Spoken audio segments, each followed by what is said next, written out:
I know where we're gonna start. Cool. That makes one of us. Yeah, One of us. literally just one, I think.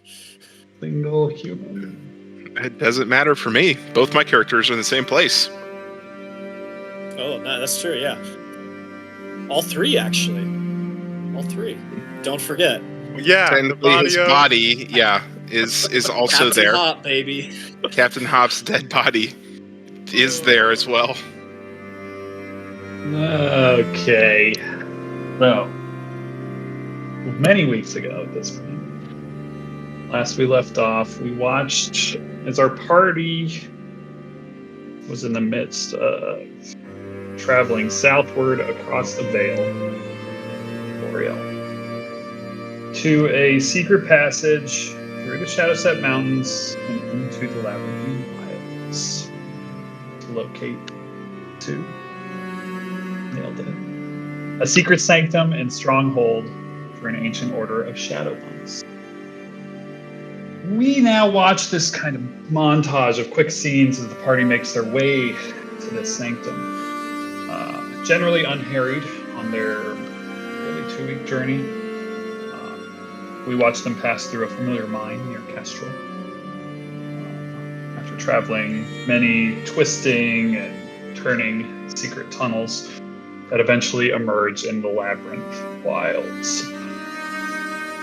Wild kind of full of this overgrowth, lush greenery, and elder trees.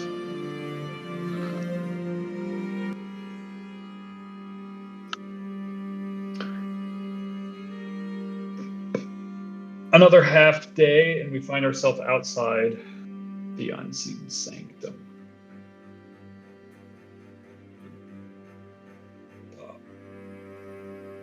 A magnificent and sprawling compound intermingled with these fey-like wilds of this forest. Now, it is not wholly strange for a Kakihani monk, a face of shadow, to bring outsiders to this place. But the outsiders are usually those of high regard within the power structures of the world. So it takes some long hours of conversation between Owl and his superiors while the rest of you are kind of left waiting, guarded by monks, though treated well, food, drink, etc. Any other comfort you may like within these incense-filled halls while you're waiting, essentially, to gain admittance to the sanctum under Owl's stewardship. Things of note within this place. It is decorated with all sorts of iconography of 3 matronly, shadow-veiled figures,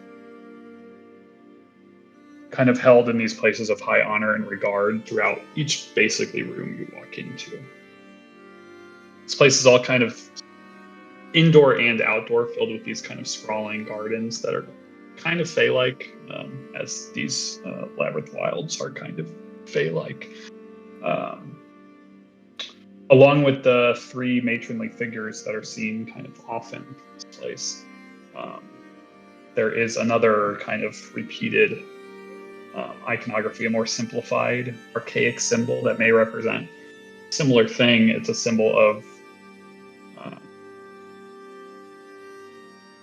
3 points of an inverted triangle that are kind of within all these like small artistic reliefs and architectural details throughout this place.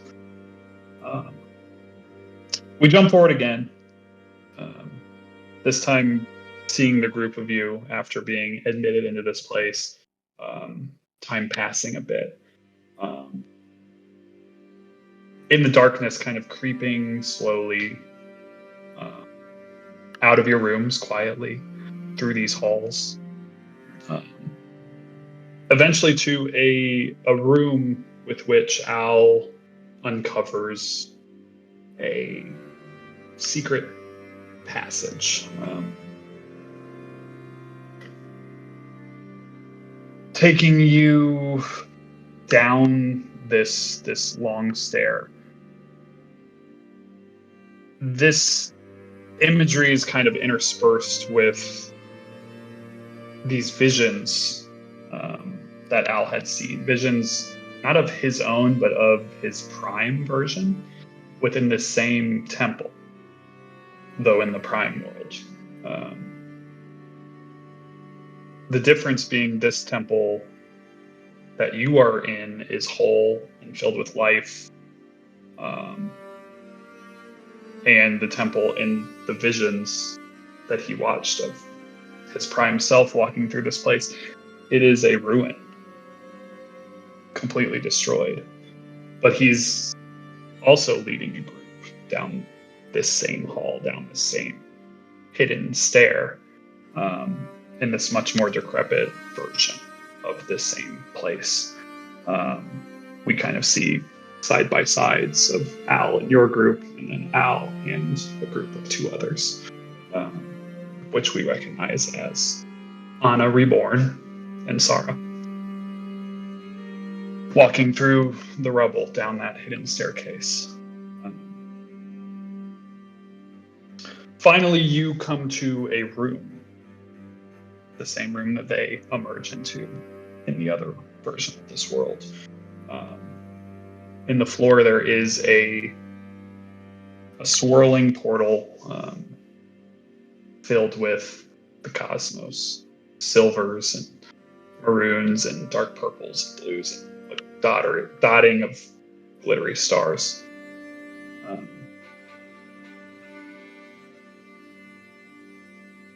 In the version with Prime Al, Anna, and Sarah, we watch as they get beset, ambushed by a number of dark figures who we can't make out, that then take them through the portal.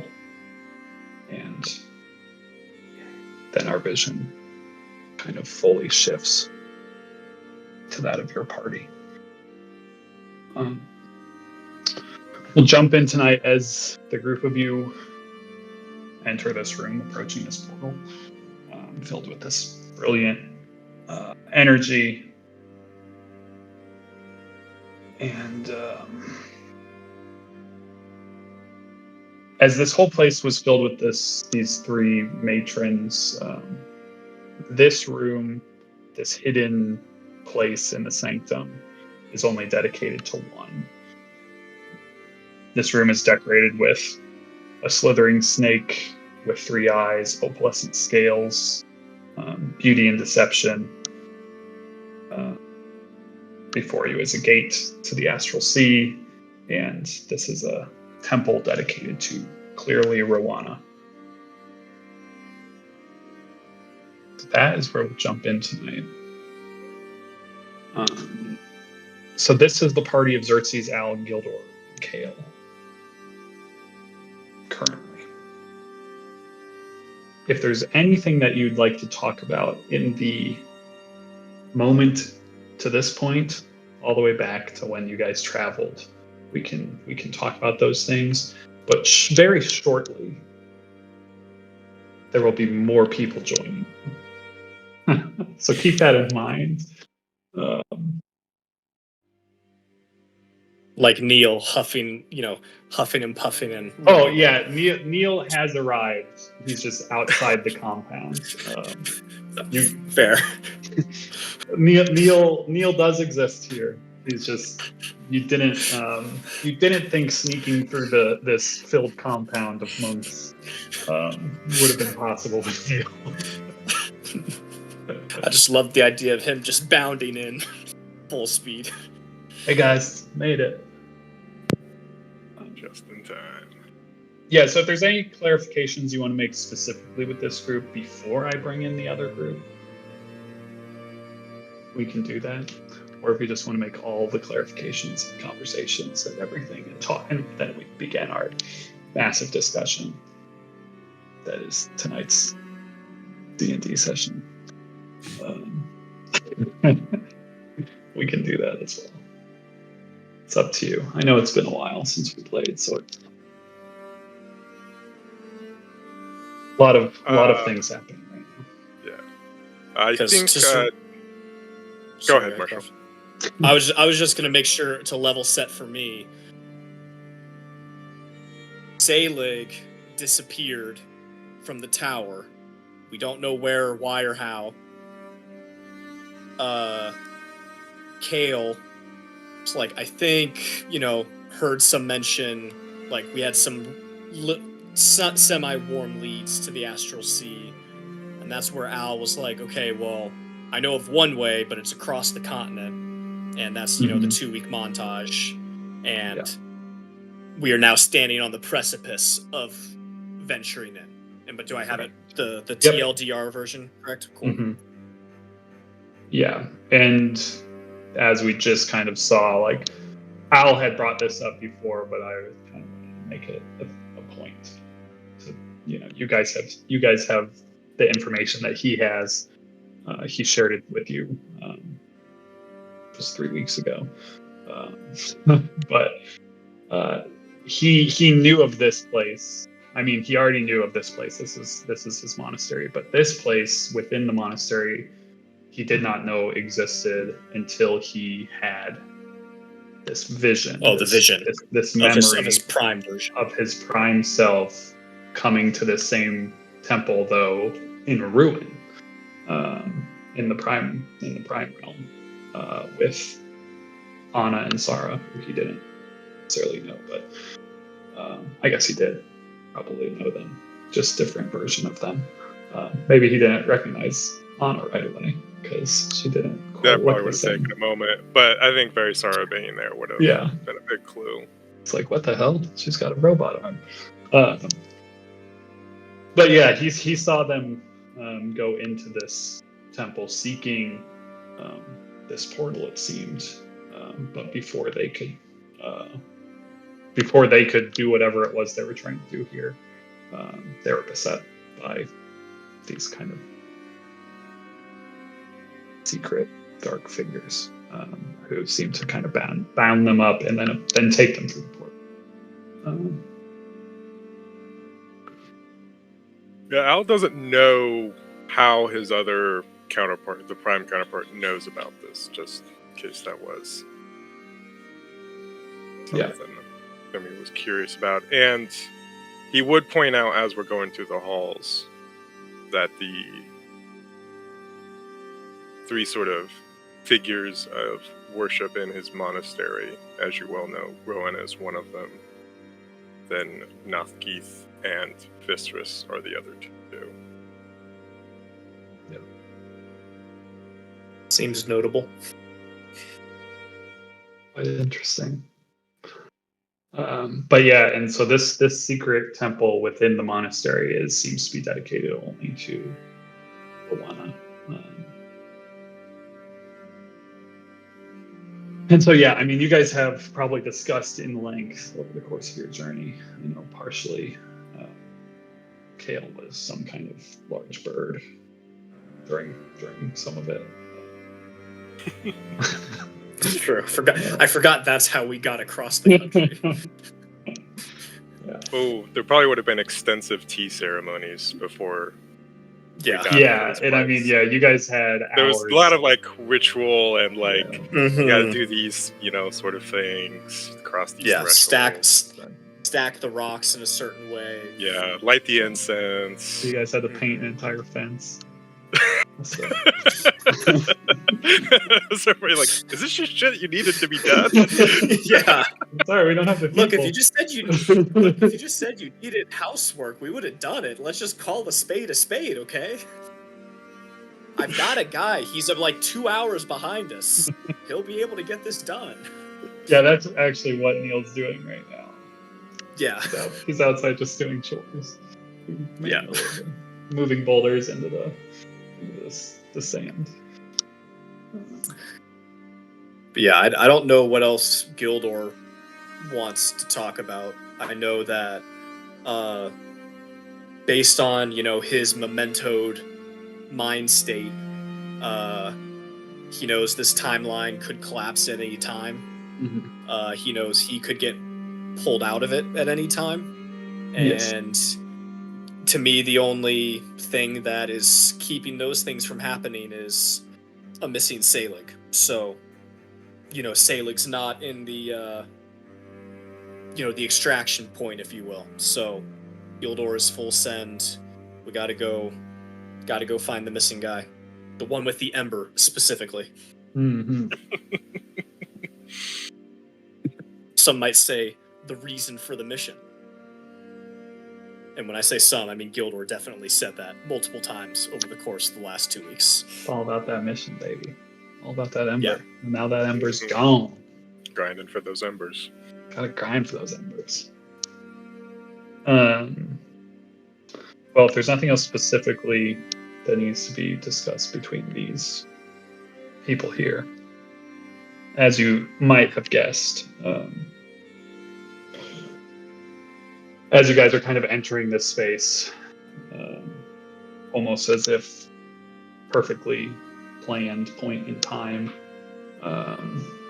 there is this strange shifting of arcane. Chronal energy. As the rest of the gang gets to come onto this page as well. Exciting. Are we skipping a step? What do you mean? I feel like Steven kept asking Scarred Steven how he got those scars, and I remember you told me it was gonna probably come in like some super theatrical moment as the timeline crashed. The timeline that timeline never came to an end. Okay. as far as you guys know. Sad. The tower group, which now we can talk about them. The tower group was basically spent nearly 24 hours, maybe a little more, maybe a little less, in general discussion about what the next moves were, before landing on trying to get Xerxes and Selig before doing whatever it is they want to do, as whatever it is they want to do, whatever groups we're about to find out. Telmar and Steven spent almost all of that time together. Telmar teaching Steven how to do this chronal shifting, if you will, which we can also discuss that, because you guys will basically be able to understand how that works as well. Yeah, I did. Thank you. I was laughing at that too. I was wondering what you were laughing at, Croft. I had my screen up on Discord. That's amazing. Yeah, you like that? That's You like what I was that? laughing at. At first, I put the little blue dot on, and I was like, I could do better than that. I'm you, but mirrored. Yeah. But yeah, so I mean, essentially, Steven spent most of his time learning this new ability, and then the first time that you all saw it happen was when Telmar said, "We gotta go. We can get to Xerxes and Selig," and he'll essentially shift you into this timeline here. From here is where things get more complicated, because there's a lot of people here, clearly, that we have to. There could be more. So here is where we can have all the discussions that need to be had, whether they be between characters, between players, between individual characters that need to talk about certain things, because I know like some characters have different motivations than others regarding where they're headed and why. What I can say specifically about Telmar is he is returning, or attempting to return to his timeline. And he seems kind of at peace with things as they are. Like, you get the sense that he's done what was supposed to do, and getting Stephen the ability to do what Stephen can do, and basically to try and keep things moving in a direction that him and his people believe are supposed to be moving. But with that, him leaving, he can also, possibly move other pieces for you that need to be moved. If someone is going elsewhere, that isn't in the two groups per se. Big out of game, obviously, we have Ember Group and Astral Group, and then there could be in between. So, I don't know where you want to start here. Who needs what? And I mean, if you guys want to have character moments too, where you guys, because like some of these people don't know each other. Some of them, Like all of them, really. Maybe some of them do. Like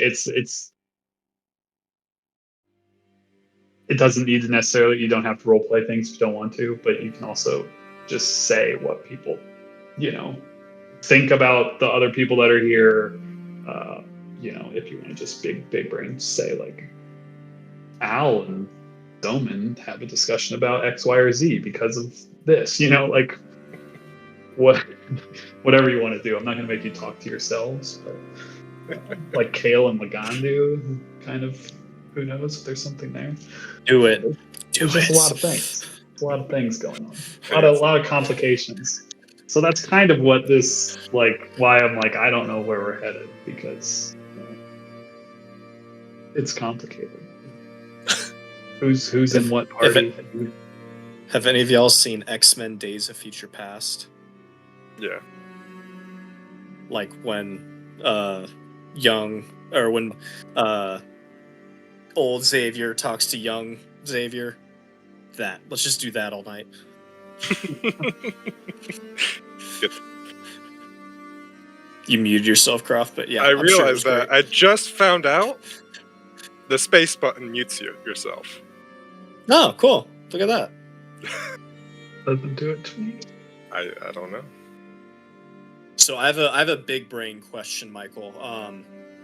With the chronal shift ability Steven has, Yep.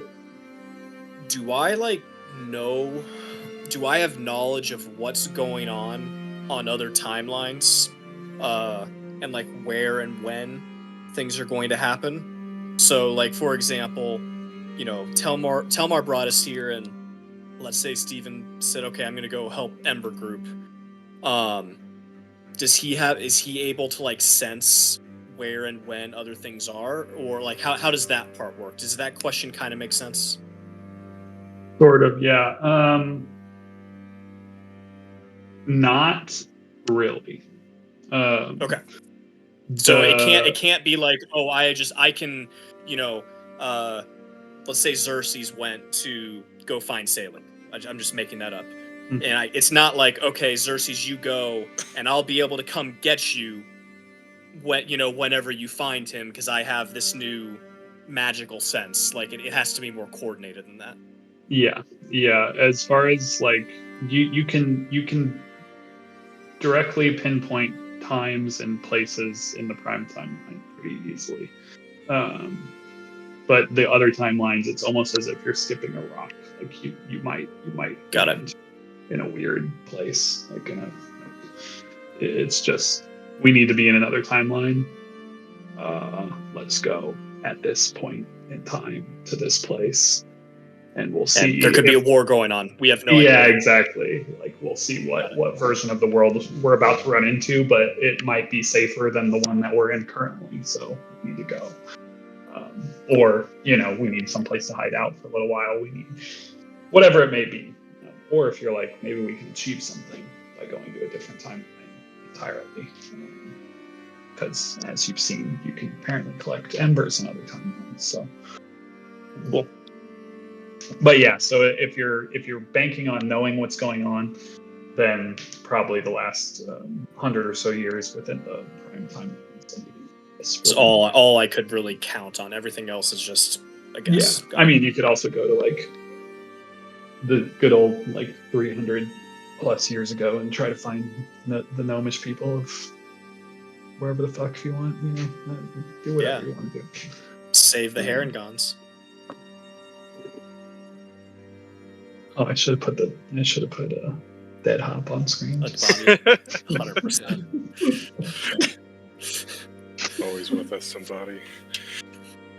Yeah, literally. He's right there. Yeah, I don't know where Spirit is, but his body's there. Oh.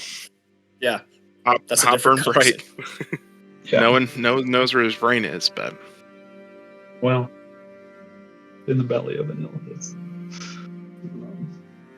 But where is that elephant? Yeah. Don't know. He's somewhere. I got a question for Xerxes. Great. You can mute. As who? More of an observation of Xerxes in this moment. So who's asking? No one's asking a question.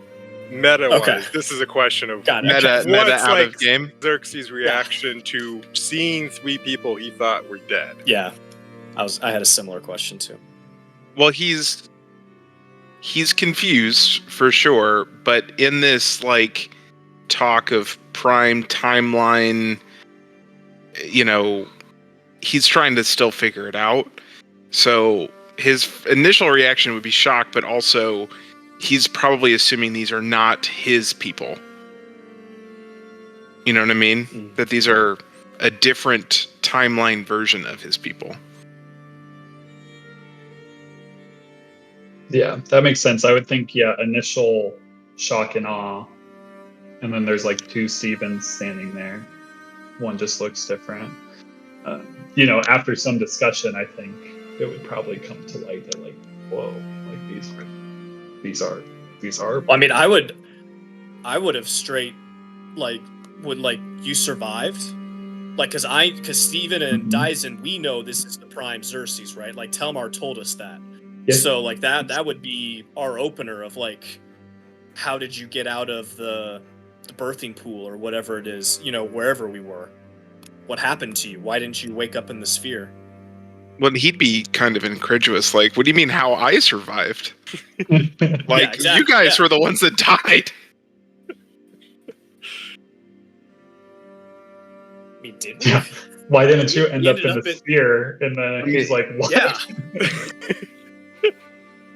Could I Right. have died instead of going back to the horrific place? Was that an option? I might have checked that box. Didn't read the fine print. It's close really, enough. yeah, would have I'll tell you what's down in the sphere. More Villid, and it sucks. Saw a rabbit get eaten alive. Here's Right. empty skull. Right out. Well, I mean, we've all eaten rabbit, but I guess it was a traumatic experience. No, like a talking one. Like, apparently they used to be a species. We got the body. I imagine that he once you guys kind of figure out that we're each other's people. I'm sure it's a kind of a tender reunion situation. Definitely. He'd be really excited to know that you guys are not actually dead. And then he would explain to the best of his ability what the heck is going on with Selig right now and where he is and kind of what has happened in this period of time. Yeah. So as far as when that part of it comes up, Telmar was expecting Selig to be here, and is.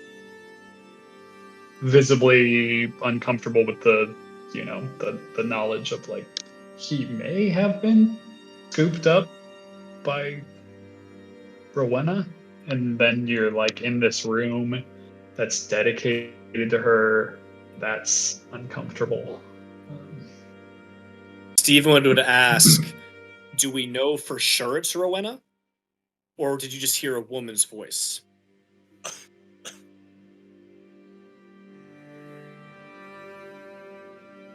Good question. Because Steven will... Yeah, Go ahead, Preston, sorry. it was a old lady's voice. And she could have disguised her That's it. voice. I used to know someone who thinks she's a god and is trying to destroy the timelines as she sees fit. Either way, she's whether it's Rowena or Isabel, a terrible enemy nonetheless.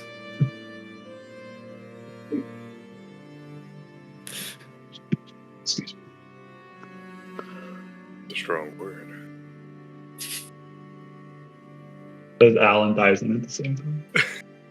Yeah. When you get abandoned in your time of greatest need, and you see some of your friends die as a result, you'll understand a little bit. Well, I mean, she did send me to come find Xerxes and Selig and bring them home, so she can't be that bad.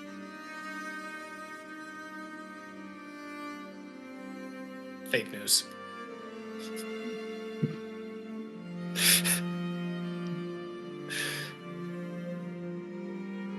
I don't know anything about this Isabel, so I can't say anything. So do Never we know met her. where Selig? Do we know where Selig is in the astral plane, or that he's just somewhere out there?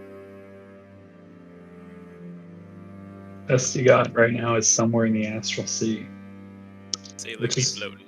which is vast, Yeah. extremely vast. Well, if he has an Astral ember, Sea. this is Steven talk. Oh, Steven and Gildor. I don't At the same matter. time. And tell Yeah. If he is an ember, we need to find him.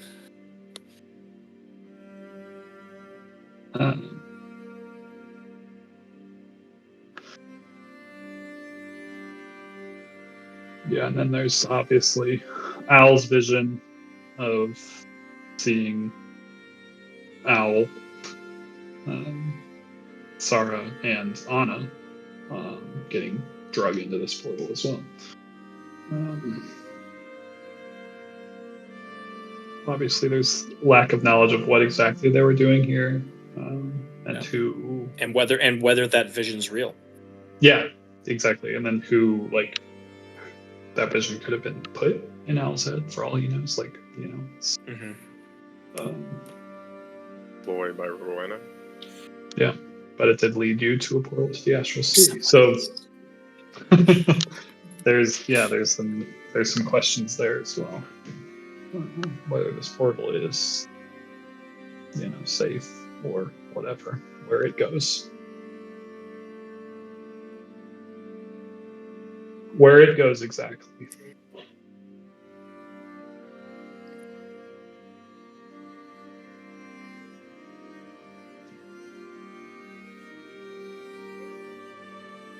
And then you have Lucas and Zoman.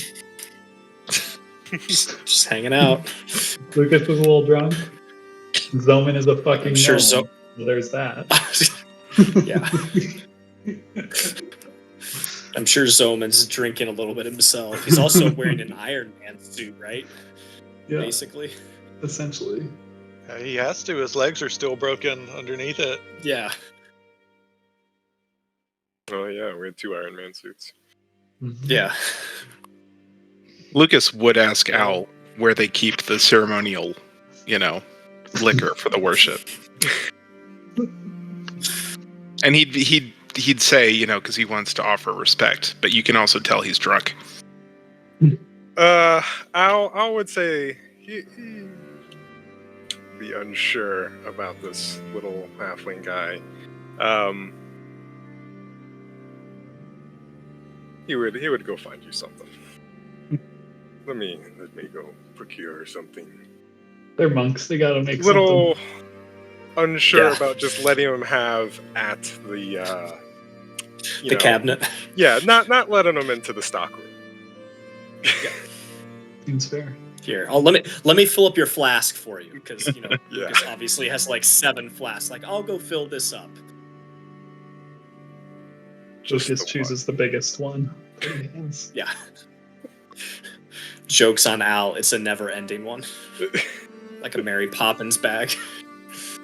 Keep on filling it up. Keep pouring into it.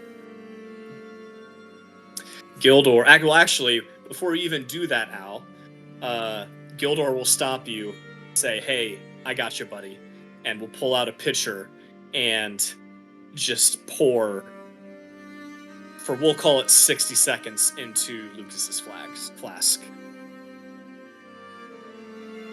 I should tide him over until I can get him that ceremonial stuff. He's extremely So grateful. you got a nice glass of, it wasn't the Champ de la whatever, it was the middle one, I think. Yeah, I can never remember what the middle one was called. I can't remember the middle one either, but got a nice full flask of wine for you, Lucas. Help yourself.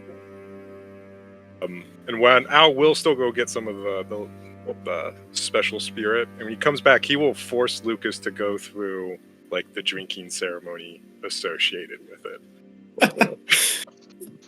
He's not opposed because he is getting to drink, so he's doing his best. It's tedious. So one more big brain question, Michael. I'm sure we'll have many more, but one that immediately comes to mind. Telmar doesn't have any other guidance hints other than getting us to this point. Like, it's not like he has the sauce of like, oh,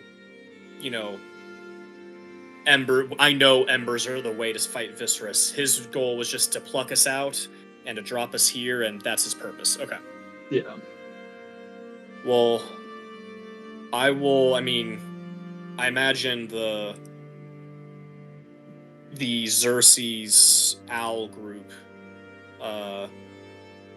already has some semblance from Xerxes and Selig about what's going on with Viscerus, but Steven would definitely chime in as, more flavor of why this is happening, why the timelines are getting polluted, and say, we need to stop Viscerus, and it seems like the embers are the best way to try and do that, to try and create a divine spark and set the celestial realm back in order.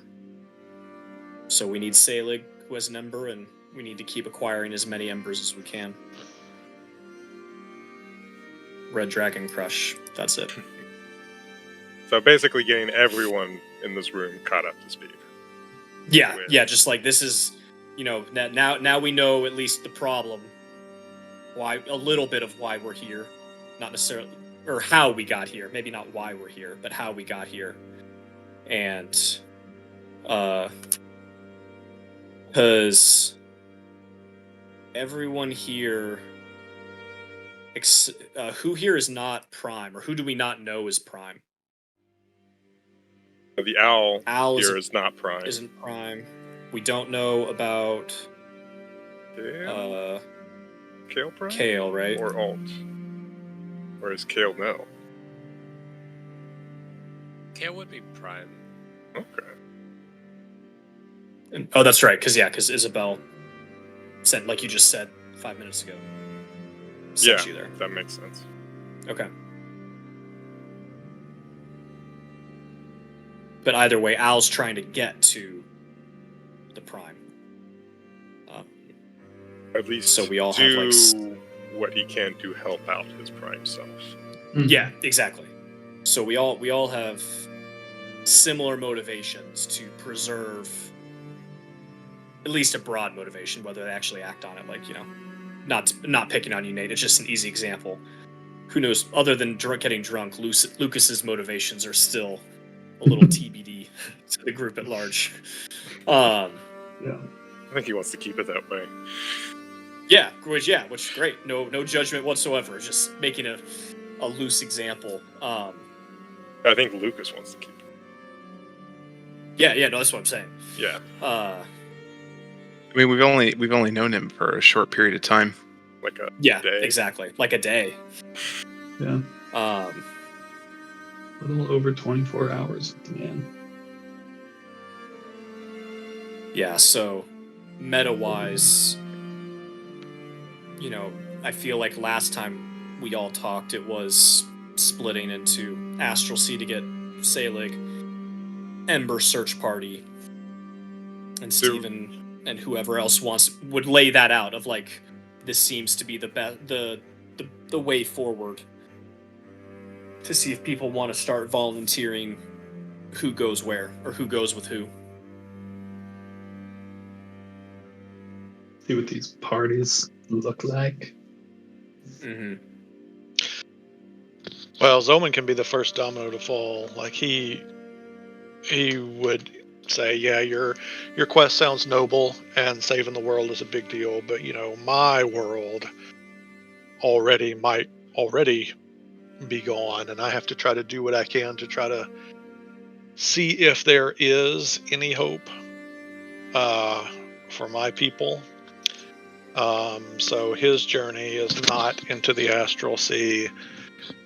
Based on what we've talked about so far, he would say that he would be glad to travel with the Ember group, to the area of Brandy, but then his path would probably lead him into the mountains to see what, if anything, he could gather about his quest. So he's Team Ember, but with the caveat that like eventually he expects to have to go his own way because he knows that nobody else is going to like go on this kind of side quest when the stakes are so high, and he understands that. Well, unless the gnomes still have their incredibly powerful weapon that you told us that they built, capable of killing gods. The World Shatterer. That's the reason why they were all killed. Yeah. Gods were pissed. All right, I'm gonna visually we'll say zone over here on the right side of the portal. The rest we'll put people in the portal. So we're going to Monday first, right, for the Ember team. That's what we had talked about, but we weren't locked into it. We were debating it, and then we kind of realized, hey, we need to figure out who's going where first, like Portal or Astral Sea versus Embers, because Steven can bamf us to any Ember. We just know the most, or in theory should know the most about the Brandy Ember. Brandy, not the drink. Yeah. Here.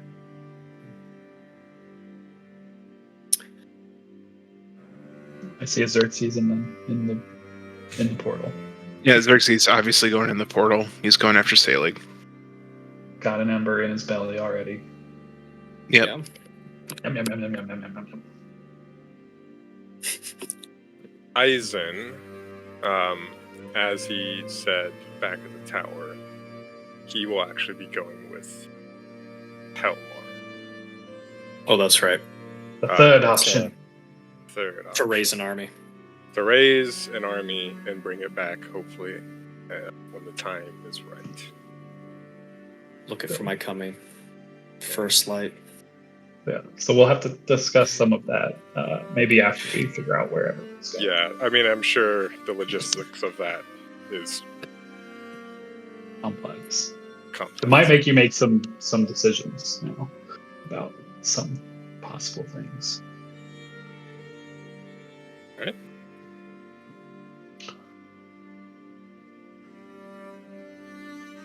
What else? Who else? We have Lucas, Steven, Lakandu, Kale, Al, Gildor. The undecided gang.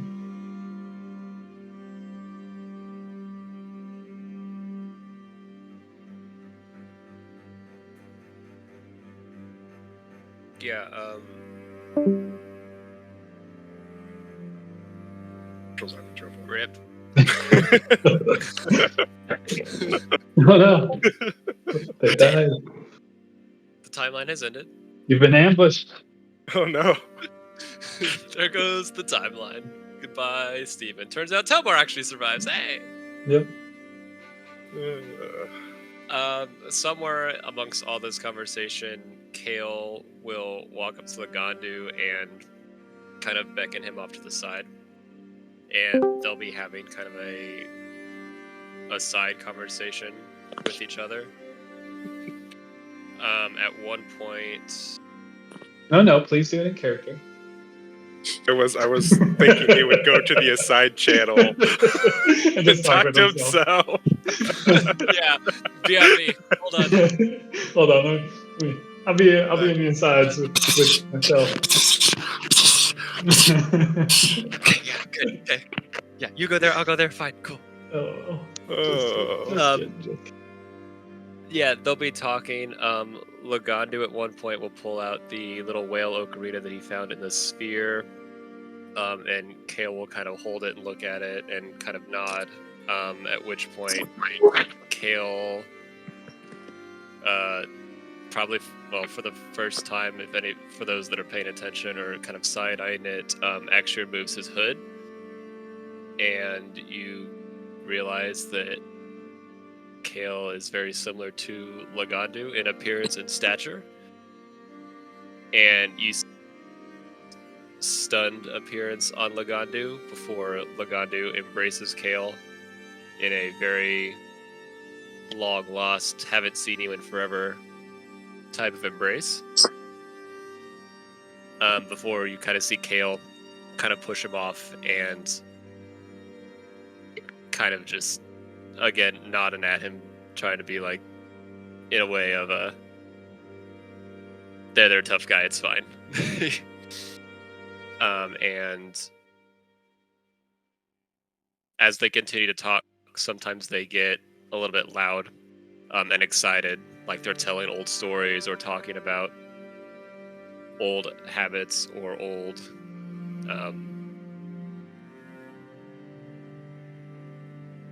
old occurrences back on Kurzik that they both clearly were a part of or shared or have shared knowledge of based on their upbringings and everything. And then the fact that they're meeting here brings up another excited conversation about how they both ended up there and why Kale was here and how Lagandu ended up joining with the other crew.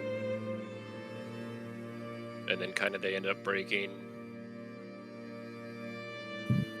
off, deciding who's gonna go where. And Lagandu will stay with Team Ember Hunters, and Kale will join Xerxes in trying to bring both him and Selig back.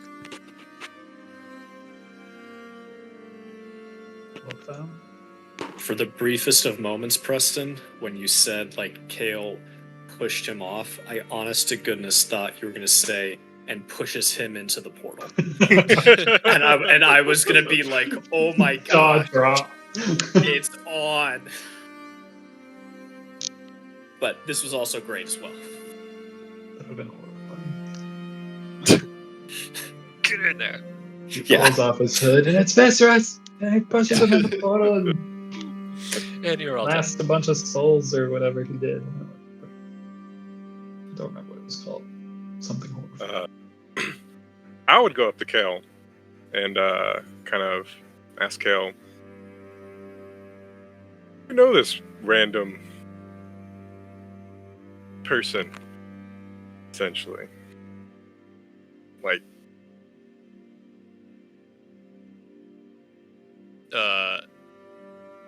Dyson or Al is talking? Al goes up. Al, okay. Yeah. Dyson doesn't know yet. I heard Isle as well, Preston. So I was Oh. hearing the exact same Ow, thing. Of sorry.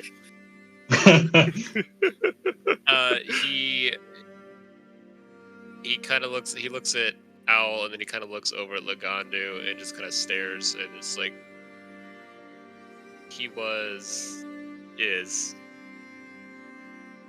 a very good friend of mine that I wasn't sure we would get a chance to meet again.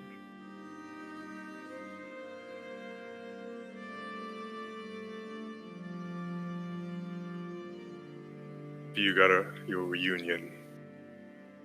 Sad it only lasts so short. It was short this time.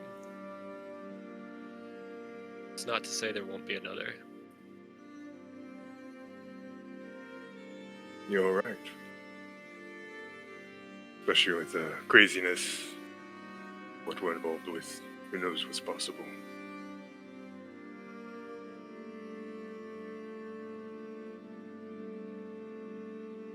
I will keep an eye on him for you. And Al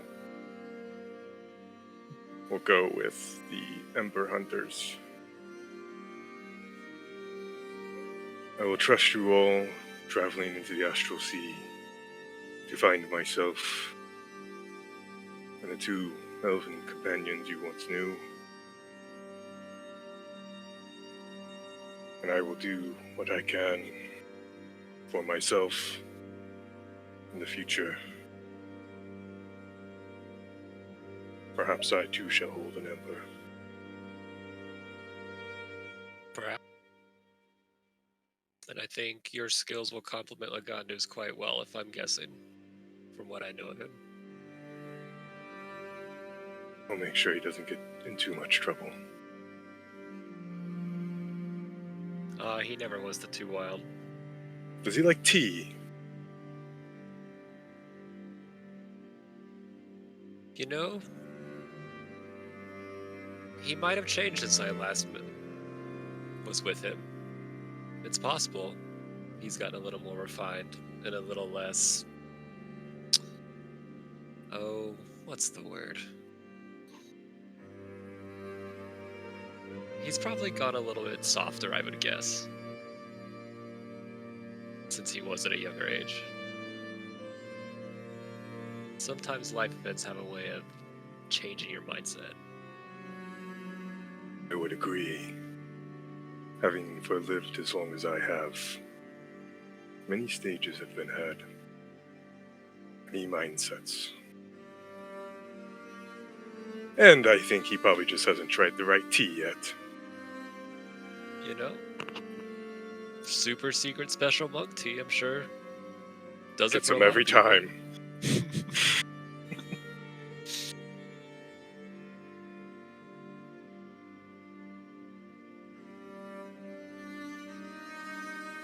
Gildor's still standing there, by the way. Can Or him. does he get Star Make Trek sure it's out mint flavored. during this, Michael? Sorry, what? Gildor? I was asking if Gildor was still standing there, or if he gets Star Trekked out at some point during all of this. No, yeah, he can stay. He's there until Telmar bounces. Oh, okay, Telmar's gonna bounce him. I didn't know if like Yeah, Mordenkainen was gonna pop in and pluck him out or no, something. Telmar will, seeing Gildor, maybe not know, like who he is initially, but after some discussion, realize like that he knows or knows of, and they'll discuss. Like obviously, Gildor is not like withholding information. Tells what he knows about things. Telmar will say like, yeah, I said he'll basically take him with Dyson, and if anyone else is going that direction. Well, yeah. Gildor has served his mission to you all. he and Neil. So Yeah. he'll wait for further orders for his next mission. Neil really didn't do that much, if we're being honest. Not to ruffle some feathers right at the end, but he kind of was gone a lot. Hey, he took a lot of damage in that last fight. That actually it did help. Against your old buddy.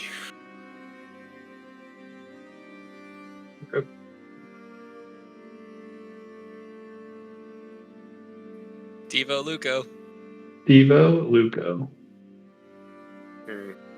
Lucas, what are you thinking? Looks like, what the fuck? What is that? What is anything? I can tell you I'll be going with the Ember group. They'll need my abilities to be able to get them wherever and whenever they need to be, and so I don't know what you're looking for or what you're wanting to do, but if it's within my power, I can do the same to get you whenever and wherever you need to go. Can't guarantee it'll be soon. I think you were there when Telmar said this power does leave a trace, and Viscerus will be able to find us the more I use it, but it hopefully gets you closer to the path. But if you're up for adventuring the Astral Sea, no hard feelings.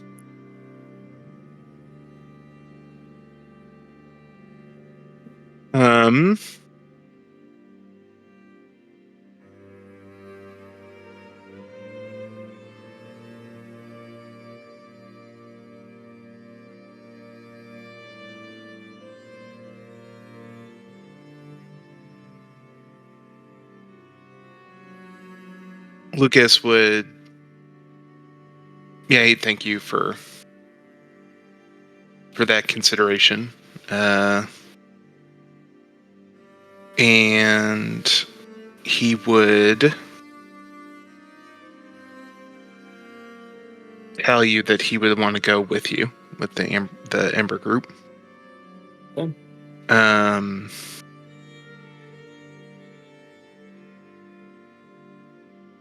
Truthfully, there's reasons for why he would want to do that, but Michael and I didn't talk about it, so Yeah.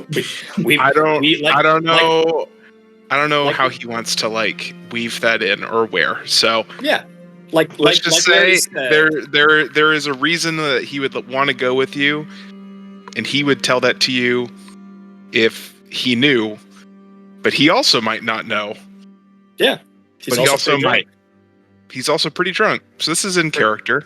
Yeah, this all checks out for Steven. like you, Yeah. Lucas just said yes. Like, okay, cool. Met you a day ago. Not gonna be pushing hard for you to spill your story. Yeah, I think for part of it with Lucas is, I think he is and wants to be forthcoming, right? But there's some things that he doesn't fully understand, and some things that are keeping him from saying certain things, possibly. Alcohol consumption. It could be partially because of that. But yeah, I think we'll let a little more of why Lucas is deciding to come out. But yeah, you don't get the sense that he's being necessarily shifty about it. No. As someone who hid his entire identity from his rescuers for a while, Yeah. Steven's totally pretty understanding as far as yeah, when you're ready, man, you're good. All right. The table is set there, it seems. Let's do it 8 HP. Yeah, let's do it 8:15, and then we can continue any discussions. Do some HP rolling for things, and BRB. What a weird feeling it must be for Xerxes and Kale. These people who've known each other for like 2 days, like, oh, so we're the only ones who like Selig? Got it. Yep. That's definitely it. Yep. A buddy cop movie if we ever knew one. I think the good news with all of it is you have Steven ready to shepherd a lot of people that don't have embers inside them. Yeah, no, that's what the why this has happened is correct. It's just the fun, like, yeah, just, no, it's wild. I'm looking at the picture of literally the two of them about to walk into this portal together, and I'm sure that's not how they thought the day was going to start, or when the day started. Don't think this is what they thought would happen. No. The only thing that would have made it even more wild was if it was like someone from the other side that Xerxes didn't know. Yeah, like if like Lucas and Xerxes. Yeah. Yeah, take out Xerxes or Nate playing both characters, but just like, wait, this drunk guy's going? Like, you guys sure about this? Babysit or what? He's a pretty go with the flow kind of guy. Yeah. Like he's going where he wants to go. He doesn't care who's coming with him. A little bummed out that everybody else isn't coming. Just got reunited. No one else is coming, but hey. Yeah. We'll see on the other side. Bigger fish to fry. So out of curiosity, go ahead. Michael. Go. I was just gonna ask, like, before Xerxes and Kale walk through the portal. Yeah, they're not going through yet. Don't worry. Yeah. Does there need to be a logistics conversation between Steven and Xerxes about, hey, how I'm gonna come get you? Yeah, I mean, same with Dyson, it sounds like, as well. Yeah. Okay. So Dyson, I mean, everyone needs to come to some kind of discussion points, because you have Dyson hopefully going to muster an army in the Prime Realm sometime. Finding out when he's going to do that, and when, because, like, I mean, technically you could send him back way in time and have him warn Ocelos and tell Ocelos when to be where they need to be, or you could send them back now times, and have them come over now. Like, there's a lot of that to talk about, and when you think that will work, or you just leave it up to Dyson and say, well, I guess this is where we leave it off. Or do you want to have the possibility for the meetup to happen at some time so you could be there when they arrive? I don't know. I don't know what the goal is for that part of the conversation. And then, yeah, the Xerxes and Kale are going into the unknown after Selig specifically, but possibly after Al, Anna, and Sarah too. Possibly. Yeah, exactly. So it's like, we know we're going in after Selig. That's okay. The others may be there somewhere. They may be in a completely different place. They may not be there at all. So when they're in the astral plane, which wherever they end up, are we going to just try to expect them to find their way back to us sometime in the Prime timeline? Or are we going to try and find them when we can? So a lot of those question marks left. And then, yeah, the other thing about that is, like, you can ask, I don't know, where people are at with spell slot progression, but it's like, I don't know is it going to be like 6 levels before Kale gets some kind of ability to plane shift? I don't even know if he can. I don't know who gets what. But if there's ways that like Xerxes and Kale think they can find their way back, or if they need to find a portal and portal their way back, that's this. It's all.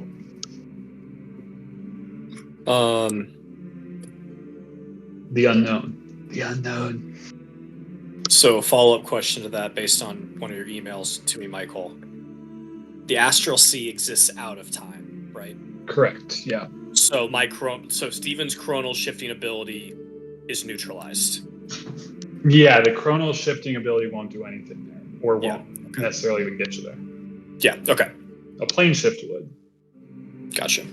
or astral projection. If you want to get Okay. I don't. That's a whole different spell. Yeah. It is a spell. It's a weird. Does a weird Kale spell. have does Kale have sending? Nope. Nope. Okay.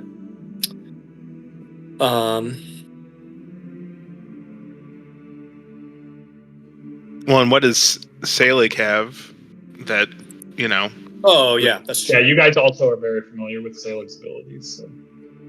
Gotta find Sailor. I do think Selig does have plane shift. It's 7th level, and I think he can. I mean, druids basically get whatever they can get. Yeah.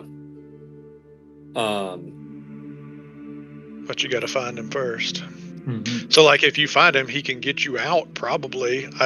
Does the spell work where he can get you out to a certain time? I don't No, know the that's- answer to that. I don't think so. I think that it'll be a rule. It'll be that party discovers when they got plane shifted to. Mm-hmm. Well, I think then Steven and Marshall's suggestion to Xerxes and Kale would be, if you're going, you have to find Selig, because he'll be your ticket out. How hard would it be for Steven to imbue an item with a spell? Is that a lot of time, a lot of effort? Explain. Continue. I'd love to give them something like basically supersize my arcane abeyance ability, that like how I can freeze a spell in time, but my ability only lasts for an hour. And I would love for them to, I think it's an hour, to give them something that is like is the sending spell, because I don't remember if we have our sending stones anymore. Best we have one. Yeah, I think we have Arthur's the one. last one. I think I was Arthur about to still say, has Arthur one as has the well. other. I think he does too.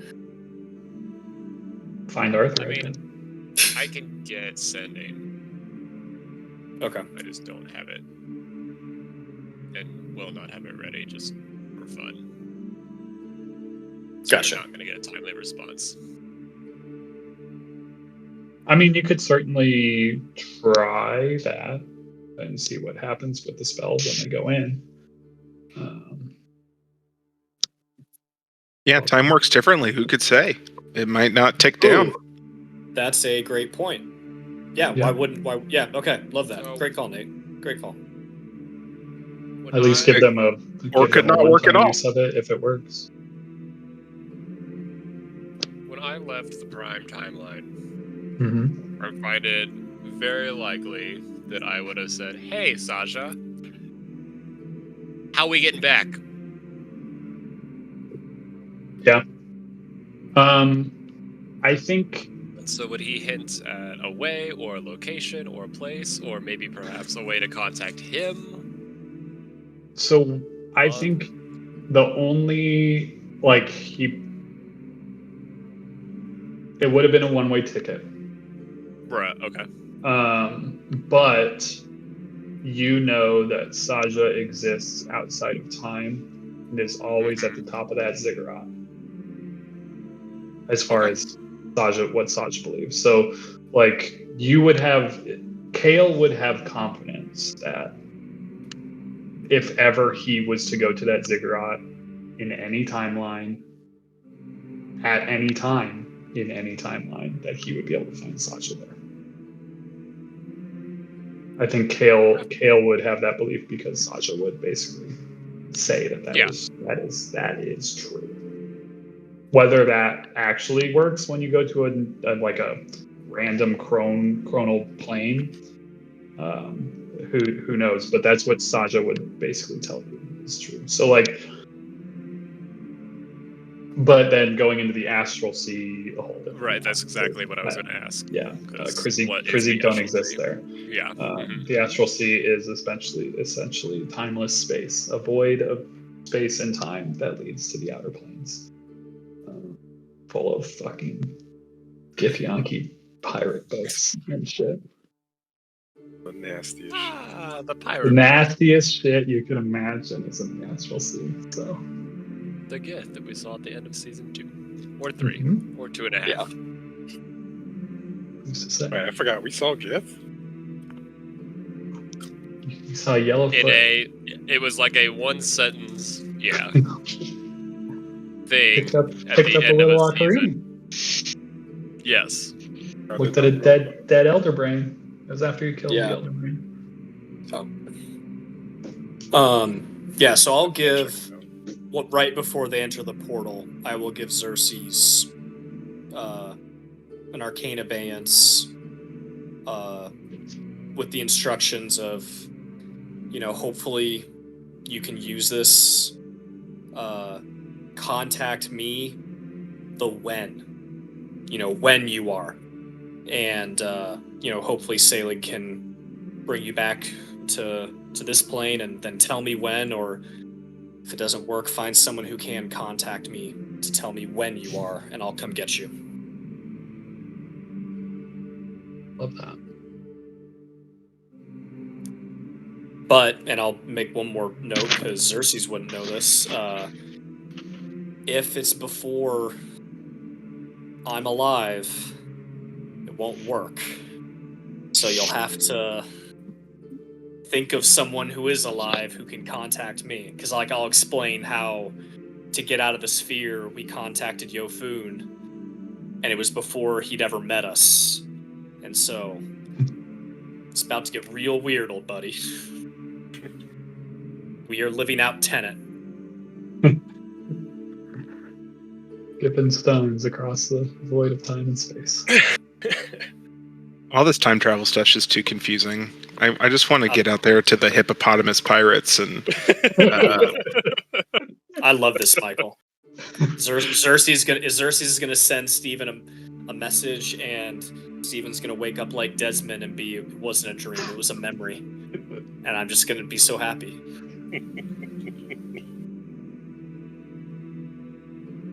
Yeah, things are getting wild. I say, as if they're not already. Yeah. Something this far. We're not at wild yet. Oh boy. I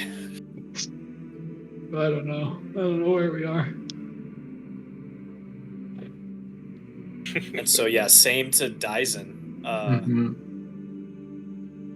Oh, yeah, Dyson knows his people, his history. he does. Bye, Will. See you soon. Does he know when he's going back? I mean, it depends. Like, when do we want the army to? Do we want it at that present with that zombie army, or would we like it for some other use? I mean, what other use would we have? I don't know. I'm sure there's plenty of uses you could have for a psionic legion. Yeah. I mean, I kind of almost think of Send it them back to as, the Giant Wars. I'm not worried about what we're going to use it for, but as long as we've just established a rendezvous point in space and time, if you will, because as long as Steven knows when and where to go get them, he can then take them to when and where they need to go. So, I mean, is there a limit to how many? There is a limit. You can only do 8. Is this Telmar or Steven gotcha. doing this? Telmar is bringing you. Me, but he's not going to have any more involvement. Telmar doesn't see himself getting much further in any time. This is kind of intimated. he feels like he's at the end of his timeline. I just knew if Telmar was, a more powerful wizard than Steven currently is, he would have access to maybe a couple more spells that would be a little more applicable to this, that would allow an army to be transported over vast distances. Talmar is going to be essentially tapped after another chronal shift. I think maybe the best bet would to say, like, Dyson should get their army to the rendezvous point, call it the ruins of Starrowtown, call it Central, call it wherever, the tower, who knows, right? Wherever makes the most sense. By the fall of Briarwood, it seems like a good... So we've got them on the continent after we take down Briarwood, and then whether or not we need them, they're at least physically there, so we have enough time to march them where they need to go when we decide they need to go there. Does that seem like a good idea? Yeah, he would need to be dropped sense. off a little bit farther back then. Yeah, exactly. Probably Yeah. a few years. So it'd be 5 to 6 years. I can't remember how long it's been since the burning happened in our present About prime time. 5 years. 5-ish years. So like right after the burning. So right after the burning would be good. Yeah. And because then he doesn't really know how his homeland was affected by the burning either. It's far away, so maybe more unscathed. So it'll give him time to muster some troops and convince some people. Yeah, and I think that's a good call, Nate. And as the backup, like their rendezvous is the tower, Paragus Tower, on X date, like right as Steven meets Dyson and Lagandu, around there. But like, let's say if Steven doesn't go back, like if they don't meet anybody, their plan, like Dyson knows to go, hey, there's going to be an army coming from the mountains, zombie army, and from Mountain Heart, go fight that, barring any other instructions. If Steven doesn't enter the Speed Force to come back and warn him, like, hey, you have to go do something else now. So, okay. I think Starrowtown is probably a good place. The tower it's a lot farther inland, and who knows how needed the army will be as soon as it's landed. Cool. Yeah. Love that.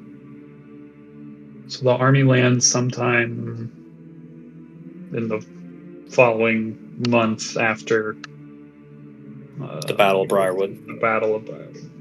Yeah. Because you left about a month after. Yeah. It's basically as we were going into the Lamnic Woods. That's kind of wild. Yeah. Very cool. Love it. I mean, it makes me. I'm very into that. I thought it would even end up being even more complicated than that. So I'm pleased. It's good. I don't know if you saw my last email, Michael. It's going to get even more complicated. I haven't, but I'm sure it will.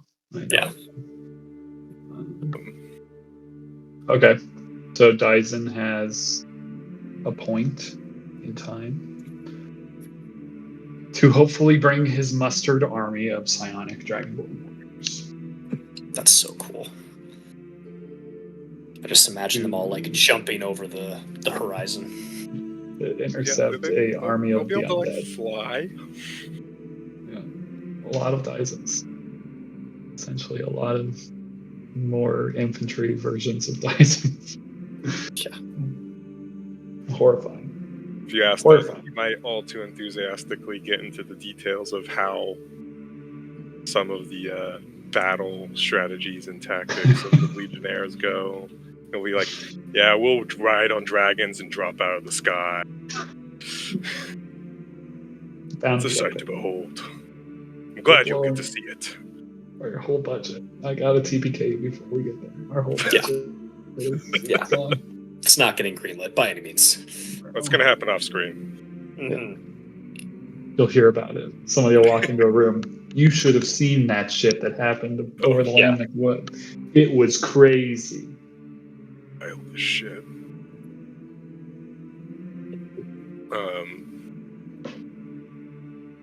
Al would give Xerxes another kind of RP moment. Al would give Xerxes kind of a solemn, goodbye for now. I know you'll meet me soon. He's like, I know this has probably been a lot for Xerxes his last couple weeks.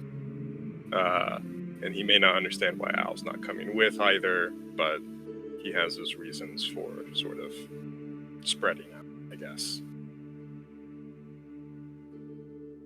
Yeah, I think like Xerxes is just single-minded at this point. Like it's just too much all at once. So like he knows he's got to go get sailing, and that's his focus, and he just doesn't care if people are or not coming. But he is glad though that there's another owl in there. You're not totally gone. So. And wasn't sure what Xerxes' tastes were. He knows he's not from Maranth, but he knows a lot of tieflings are, so he'll give him a bag of Maranthian coffee for the road. For those late nights, Yes, the late nights in the workshop. Yeah. I appreciate that. The late nights. I do imagine there's probably none of those, but just in the workshop. There's probably some interesting moments with Zoman and Xerxes as well. Although, I guess now I think about it, Xerxes wouldn't have any of his stuff, so Zoman wouldn't probably know. It's all just energy at this point. True. And Xerxes is probably a little too focused on the mission at hand to really care about Zoman's dope-ass armor.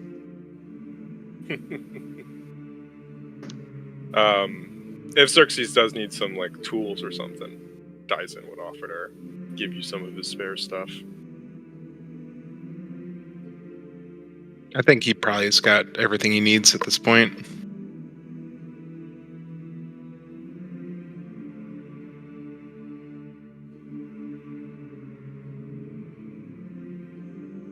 What else? We know where everyone's going. Mm-hmm. Where is the Ember group headed? Or when? Both, I think, need to be answered. Can you go back to the that screen where, the map where we had all the embers? I think it should be Brandy as well, but it'd just be nice to look at it again one more time. Still seems with the party we have, Brandy is probably the best place to go to.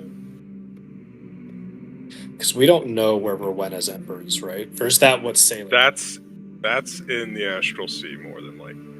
Got it. Okay. And getting that may not be gettable. Yeah, and Sailor got Sargonis. That's what it was.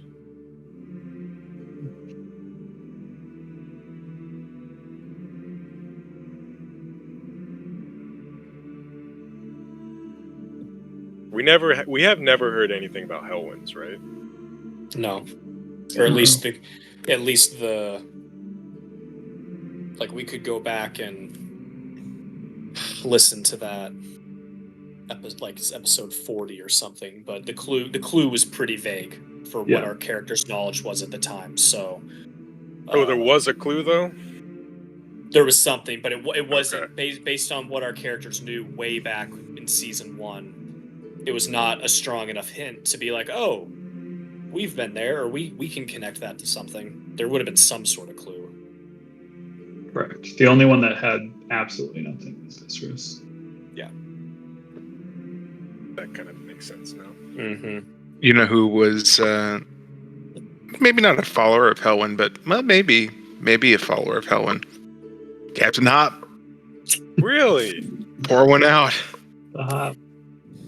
Yeah, it was a cleric of Helwyn that cured the shivering sickness and saved the Harengon. Hate to see that. Yep. I'm glad these things get to come out somehow. Yeah. I mean, the Mind Flayer knows them all because he sucked your brain out and got all your memories. Yeah. Feasted on your memories. That's what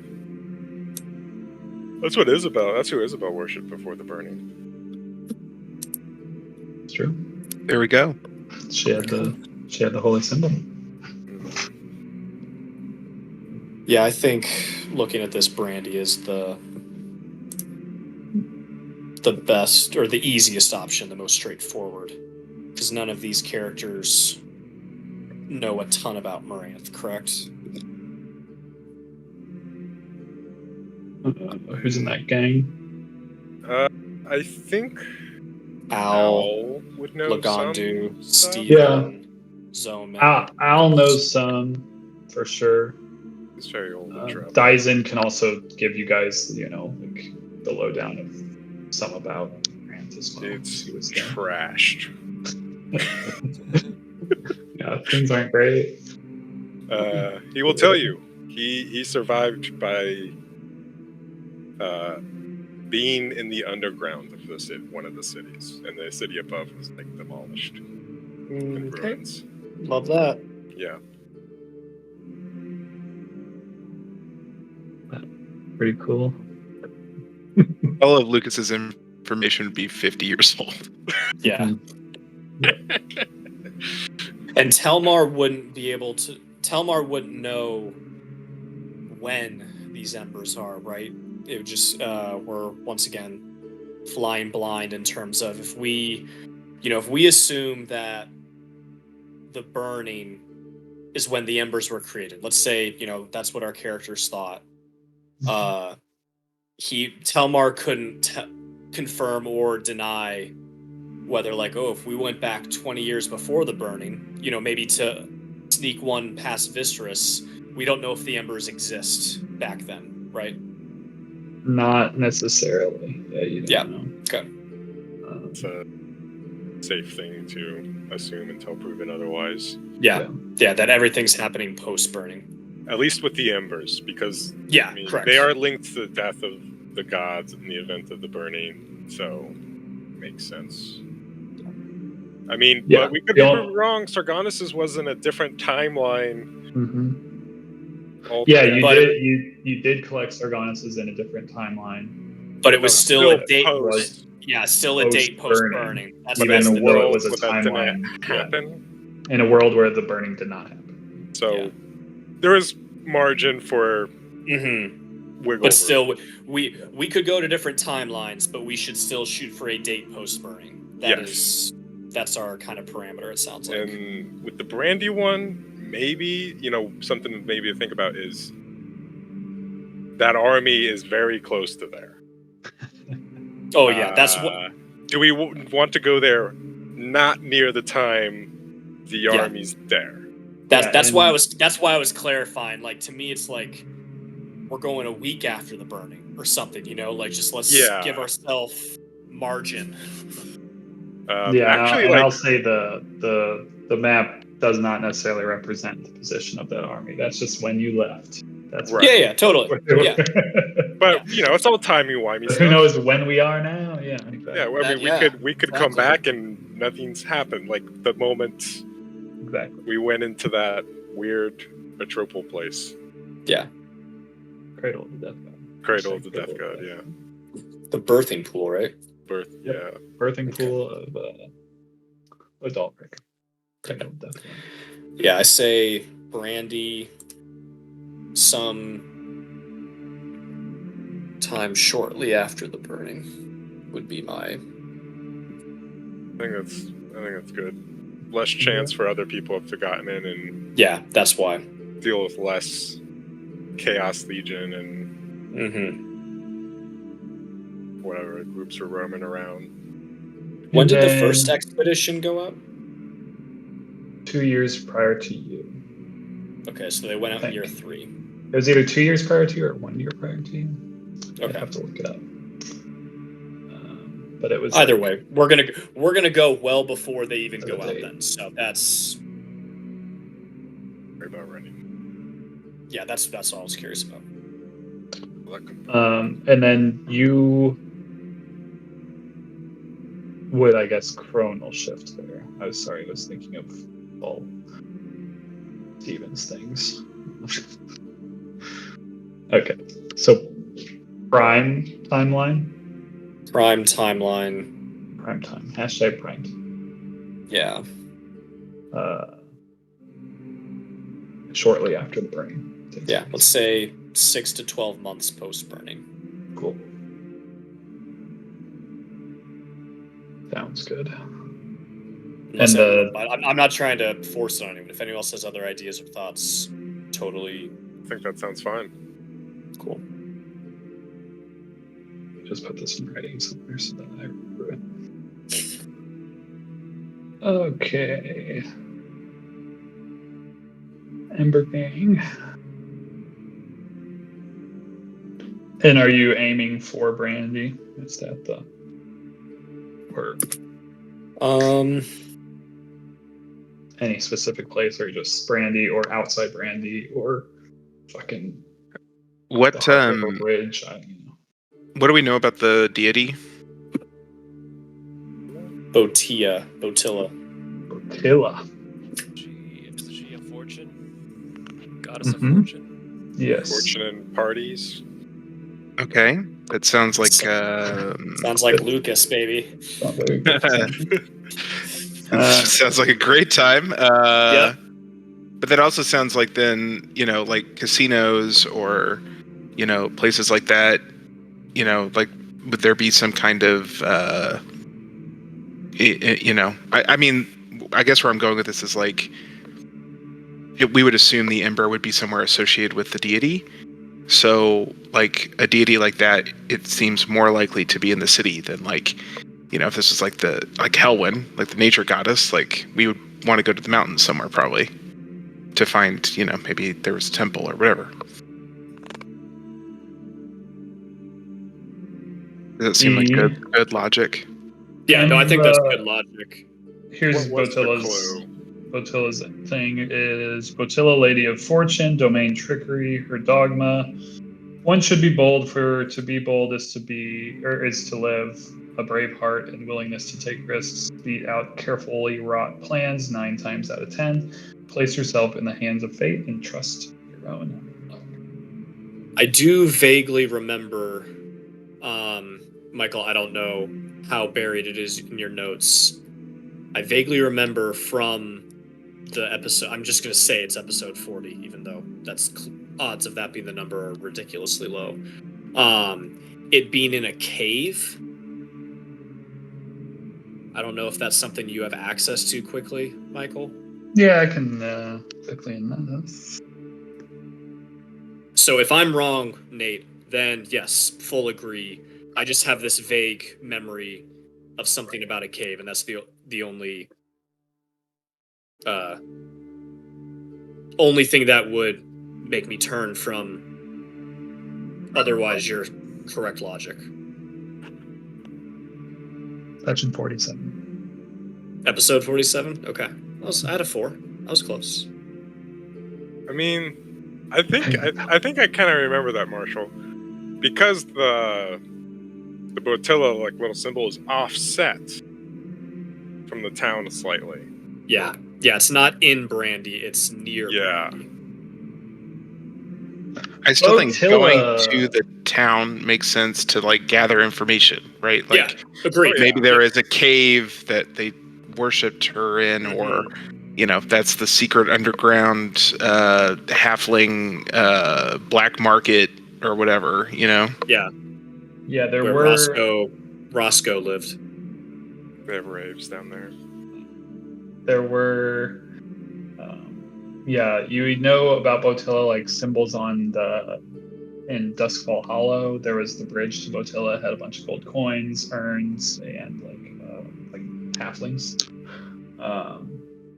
But yeah, so the Botilla, when you were in Nothgeet's chamber, the relief was coins erupting from countless urns and vases, many small humanoid figures resembling halflings laughing and dancing at what appears to be a large festival. There was a path wending up from the concentrated area of the festival. Small home structures make this area look like a small town.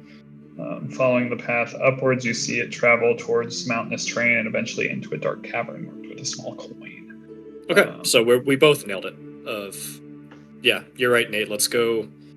Let's pop in right outside of the city, just so you know we don't freak out, some random passerby. But yeah, let's get some intel in the city on what path that might be, and then go do the thing.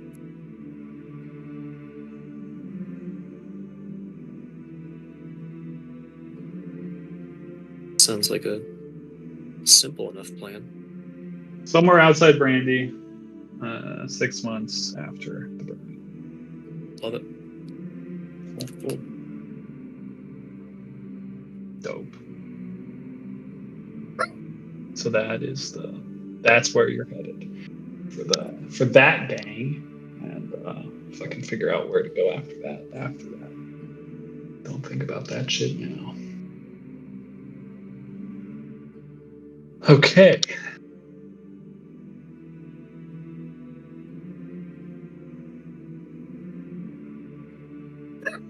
What else?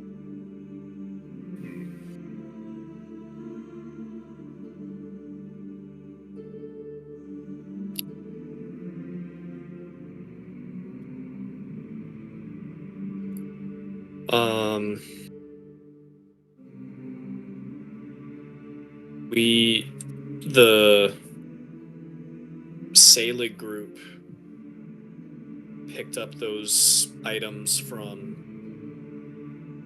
the dead people. Yep. Were any of those worth? I don't remember what they are off the top of my head, but were any of those worth? Do people want any of them? I don't know why I was stumbling for words. Oh, Xerxes. I did. There was actually. Thank you for bringing that up, Marshall. Al was actually going to pass one more item off to Xerxes. He will give you one of the magic items that you got from that, the Eye of Judgment. Oh, nice. And tells you to give it to himself, the other owl. Cool. You'll understand why. Okay.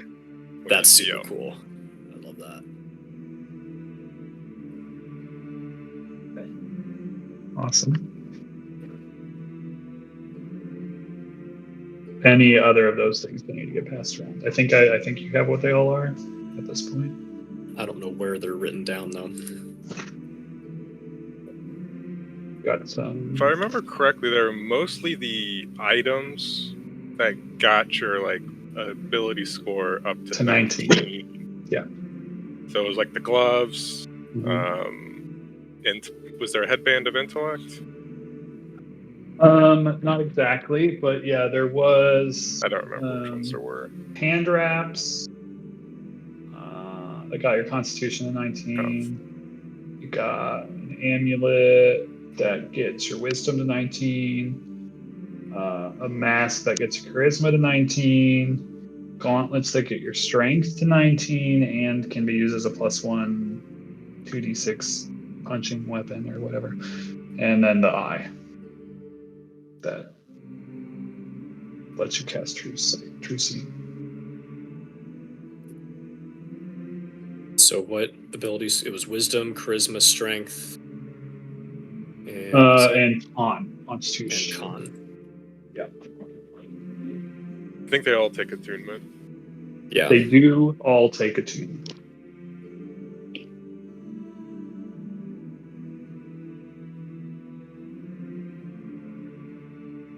Don't know if anybody's got slots, but I have Steven nothing but Urgos. slots. I have like infinite slots. What's I'm that actually in dead the serious. ether? Xerxes doesn't have a single magic item, and technically the only thing that Lucas has that has attunement is his mysterious spear. Then let's start fixing that problem. Yeah, Do you need any 19s? Need any 19s? I mean, I think Lucas would probably like the con 19. Right. Drinking more heavily? Yeah, Love that. just better drinking habits. Yeah, hand wraps of the zealot. There's one. There's one. You'll love to see that. That'll help. Dark charcoal colored Can I- wraps that always appear to be at the edge of igniting into flame. Do I just find that from the compendium? Nah. Nah. You just want to drag that onto his Yeah. sheet. I'll pop it. I'll pop it over there. Especially brewed just for you. Let's see what Xerxes has going on. Steven, it looks like, has some class isn't populating. That's weird. Has some bracers of defense that it looks like y'all plopped on my character sheet from the session that I missed like 2 months ago. Does anyone have super low AC and want them? Otherwise, Steven can use them. He would just have to drop an attunement item.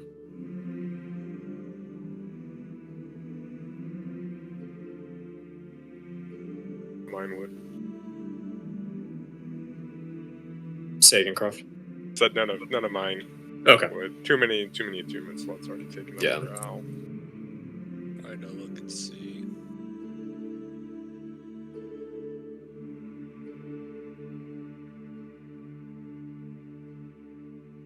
I'll tell you what Xerxes could really use is just any magic item that would improve his dexterity by 1 point.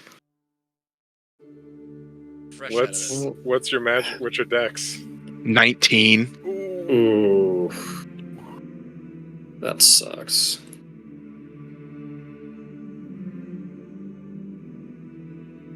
You need to find a book.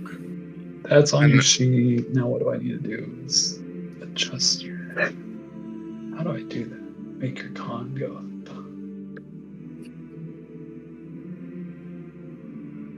Way to do it. I think it might be in the item. Oh, jeez. I forgot. I think I'm supposed to level Lucas up to 14, aren't I? We all are. We all are. So, like, I haven't done Steven either, so. Yeah, don't Oh, worry about it too much. I mean, you will have to do it. Yeah, I don't even know if it makes more sense for me to go another level in Fighter or another level in Bard. Well, you know who your party mates are now. So, I don't know if that helps you or not. How do you do the thing where it like gives you the little like asterisk next to the Constitution? Like, how do I pop that up to 19 without changing it from what it actually is? It's in your No idea. cogwheel. Yeah. The top So middle sec. Oh. No, there's so there's somewhere in there that you can add a bonus to whatever they are. Yeah, attribute options, I believe. There's The a- top middle section. I think there's a way to like do a temp override. I'm looking at the gauntlets of ogre strength in my inventory, and under the item mod, it's listed that as item itself. type, adventuring gear, comma, strength, :19. Oh, okay. You can do it. So if you kind of fiddle with that, if you add that in, it might be able to. Yeah, You can also well, you just can do put also it like in mods, attribute like on options. shields. Yeah. Just Yeah, add like it shields because it and did mod. adjust everything else. Oh, I did adjust it to 17 Yeah. plus 6 to go. That ain't bad.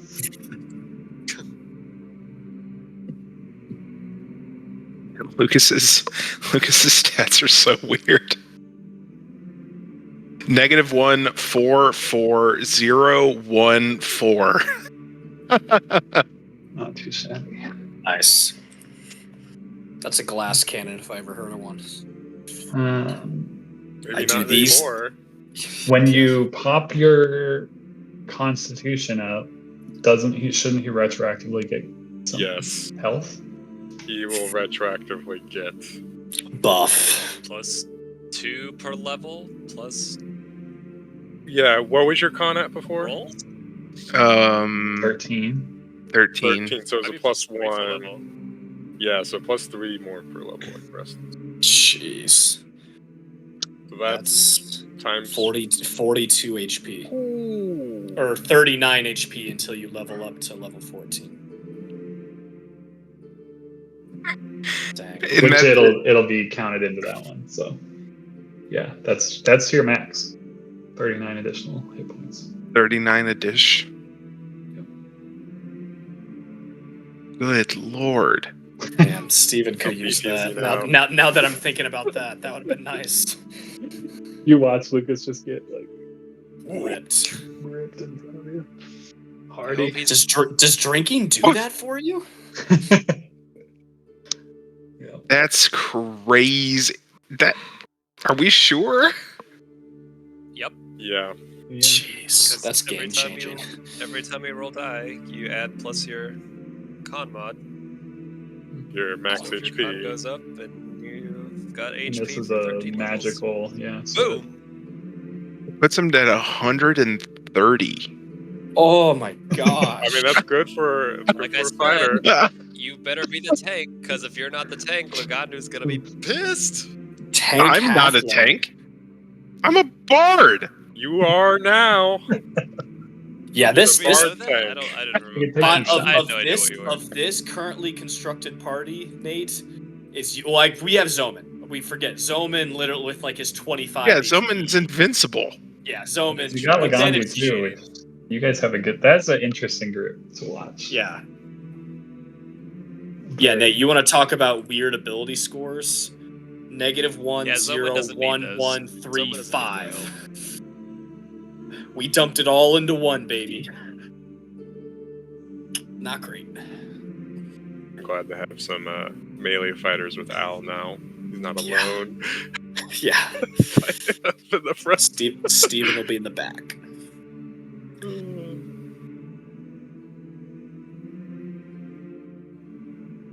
Well, that was a very worth it magical item. So thank you for that. I don't Anybody think need any of the other ones. So think what's anything left? else. Wiz, charisma, strength? Wiz, charisma. Yeah. Yeah. Because there was no dex one, right? No dex one. No dex and no int. Correct. I wonder if dex was on the guy we didn't kill till the very end.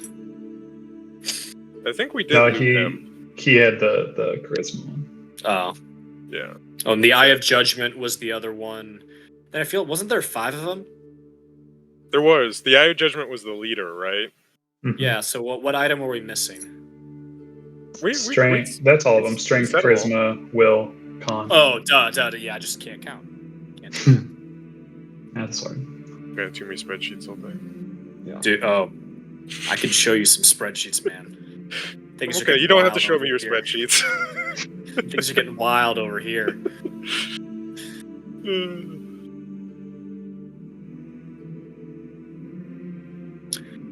Is Pearl of Power a wizard only item, Michael? I don't think so, right? Is that a You know, two it's just- There are a It is good a- amount of weird ones, but I think It this is. one's It is. spellcaster. It is attunement. It's so a tune. one of It's our a spellcaster. Requires attunement by a spellcaster.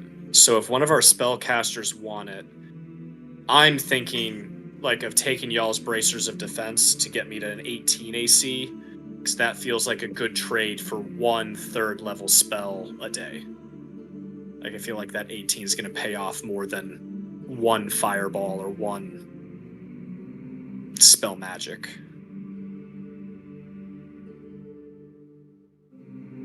So if anyone wants it, they can have it. If not, then I'll just pocket it and Toss it into the Astral Sea. totally normal. No Yeah, curlers out there. I don't need it.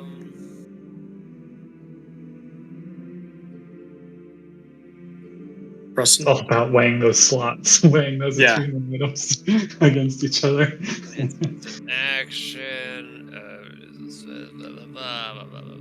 Yeah, no pressure if you don't want. I just want to make sure to offer it.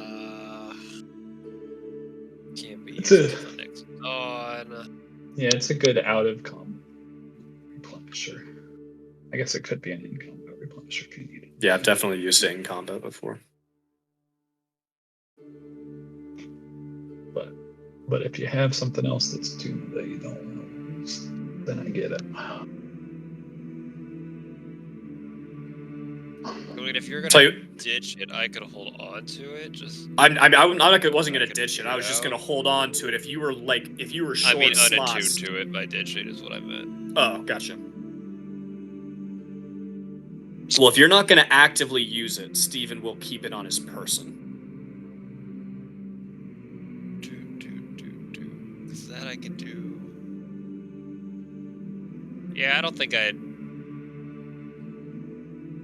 It would take precedent over some of my other stuff, so. Yeah, no worries. Cool.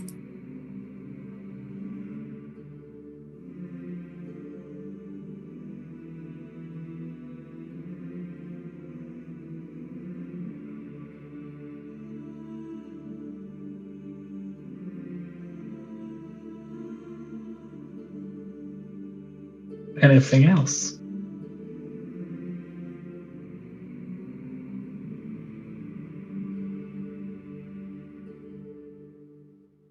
I don't. Would I have had time to copy some spells, Michael, in my time with Telmar, or would I have been totally locked into learning Chronal? Yeah, you wouldn't have any time. Okay, nope, no worries. Anything like that. The wizard life, too much to study. Yeah, So much to study, man. So much. so it's nonstop. We've got like Friends. 3 spell. Steven's holding on to 3 different spell books of stuff that he wants to copy over. Soon. Yeah. Okay, we're actually gonna go 5 months and 28 days early, and buy Steven a little copy time. Couple days, just a couple Yeah. days. Or we'll just hang here. Time is now relative. We can. Time is relative, right? Yeah. Things are about to get wild and weird. I did Okay. actually. I did have one more question. Yeah. Now's the best. Were there time. other? Does Al know that there's other temples like this to Nothkeith or Vistris within the compound, or was that there's an area completely dedicated to one of them, like completely new to him? This is completely new to you. Like the only reason that you know this place exists is because you saw it in a dream, essentially. But he doesn't know about a specific room dedicated to just Nothkeith or Vistris in the compound. No. Okay. Yeah, and I mean, you coming here essentially, like, especially like bringing these people, you would have had to like sneak essentially to this place. Like you checked them into the compound, and then in the night you made your way Not gonna here. Gotcha. Because you didn't even know this place existed, so it's like obviously they didn't tell you. Right, and weren't going to be eager to. Okay. Yeah, so like it's quite possible that others exist. And if there's one, maybe there's more. But Probe that the would be- compound another day. Yeah, you could go in. It'd be a lot easier to explore in a ruin where there aren't a bunch of shadow monsters. Kind of what I was thinking.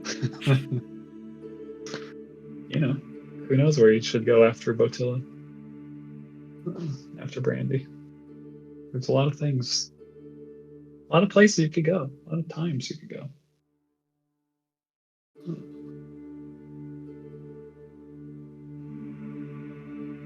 Anything else before we split the party for good, forever, and they'll never get back together because they're all dead.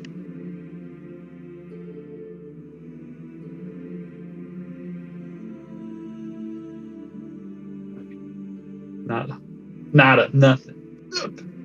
Not that I can think of. I'm gonna peek into the bag of Steven's bag of holding real quick, just to Yeah. do our discount double check. I've gone through my checklist, but my checklist is also. Do we have the sphere insane. right now? Yes. Because we brought it back from Even has sphere. Prazik, right? Okay. Correct. Okay.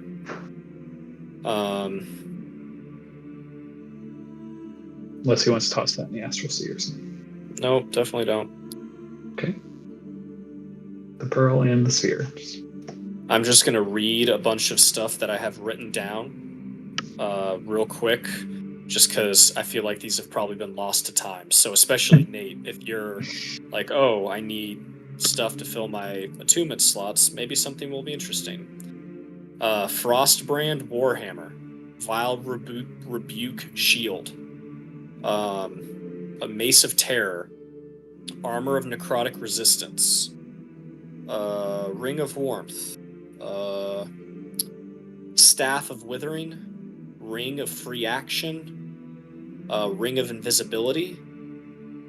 That one we found on the Beholder. That one might be interesting for somebody. And I think that's all. Drollmore's Quarterstaff. I don't know what that is at all.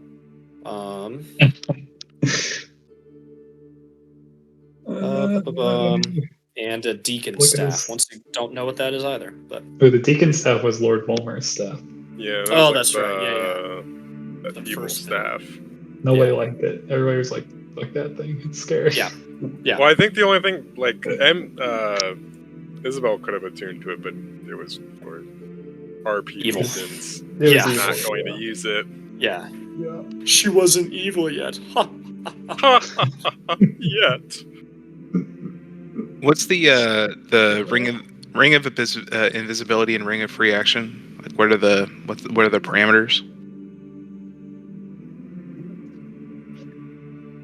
Ring of invisibility. While wearing this ring, you can turn invisible as an action. Anything you're wearing or carrying is invisible with you. You remain invisible until the ring is removed, until you attack or cast a spell, or until you use a bonus action to become invisible again. That's Ring of Invisibility. Free action is difficult terrain, doesn't cost you extra movement. And in addition, magic can neither reduce your speed nor cause you to be paralyzed or restrained. Almost having like freedom of movement cast on you. Yeah, basically. Good when you need it.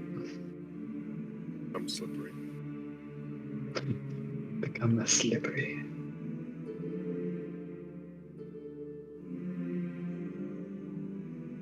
Trying to find where my where that spooky card is. Oh, Drollmore or the Deacon's staff. Yeah. Did we give it to? Anna was carrying it apparently at some point. I don't think she actually used it ever. I don't think so either. There it is. I think we're just piling a bunch of the magic items. Yeah. On her and Fent. Attunement by Cleric. Yeah, very creepy stuff. Very Good. creepy staff. +2. What's this? There it is. That's it. Did it pop up?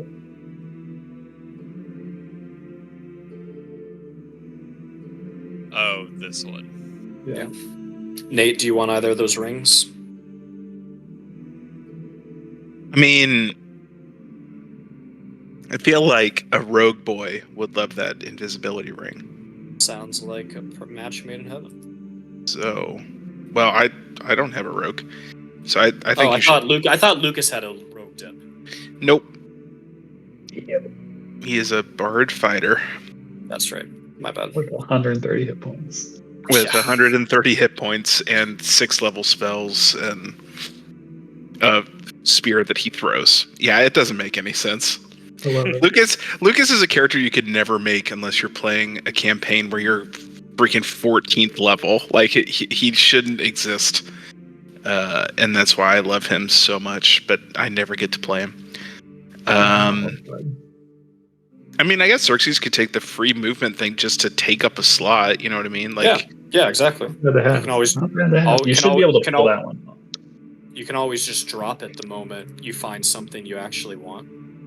yeah, that's on the compendium. That one is in the Yeah, maybe we should just, Steven's group should just hold on to the ring. We may building. have a use for it, yeah.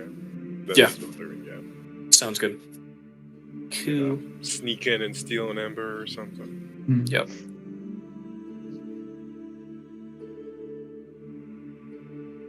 What the fuck is Stromer's staff?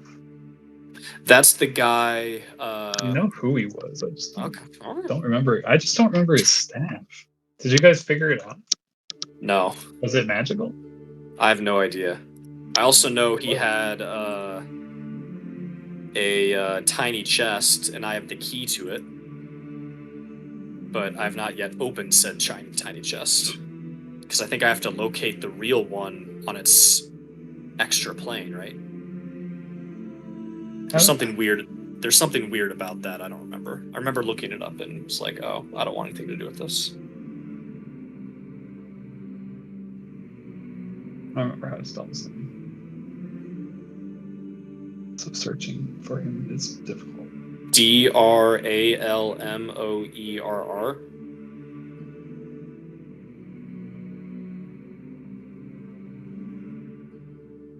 Did I do it? Did I break it? Give me that one more time. Dralmoerr.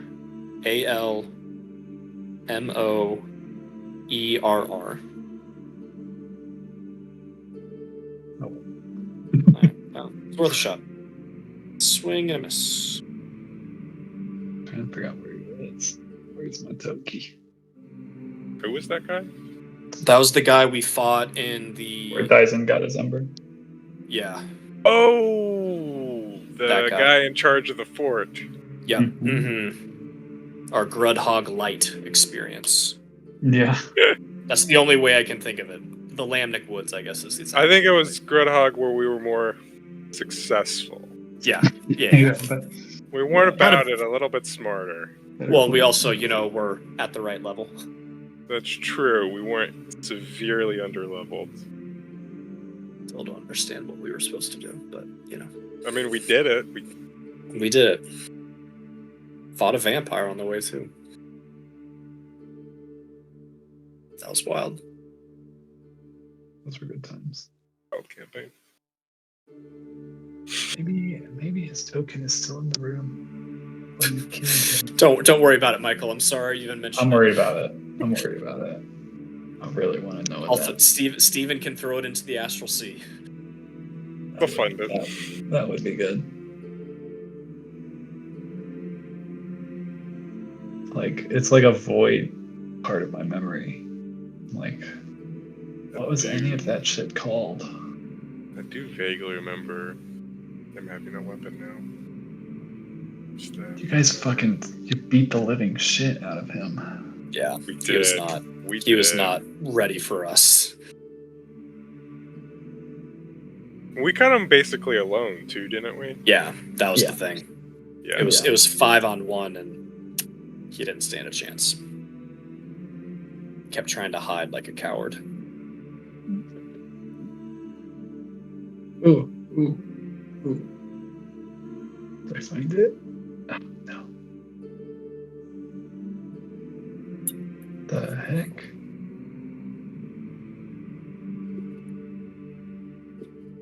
Huh. We might never know. Yeah, it's gone forever.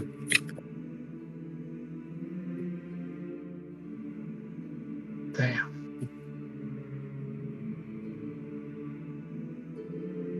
I feel like I'm more curious than you guys were. What was in that staff in the chest?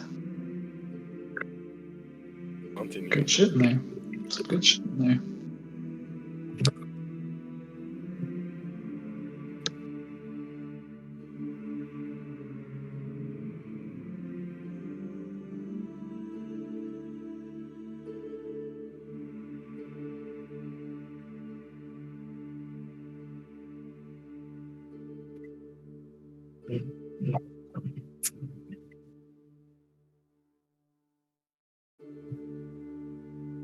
Could be anywhere.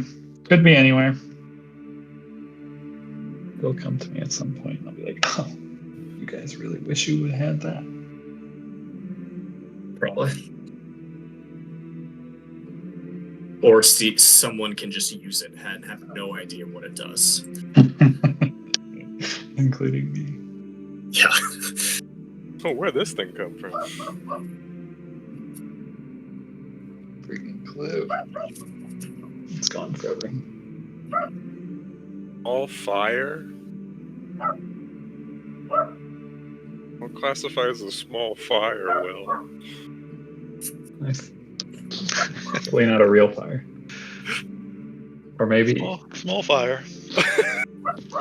Metaphorical fire? Real fire? No, metaphorical fire. Okay. I was worried you were going to say medical fire, and I was like, oh, that's even worse. That's the worst kind of fire. Are we in the sea? What did I miss? you're not in No, the sea. we're talking. We're about to go into the sea. Oh, perfect. Yeah. Not yet in the sea. We've been cleaning shop a bit, so.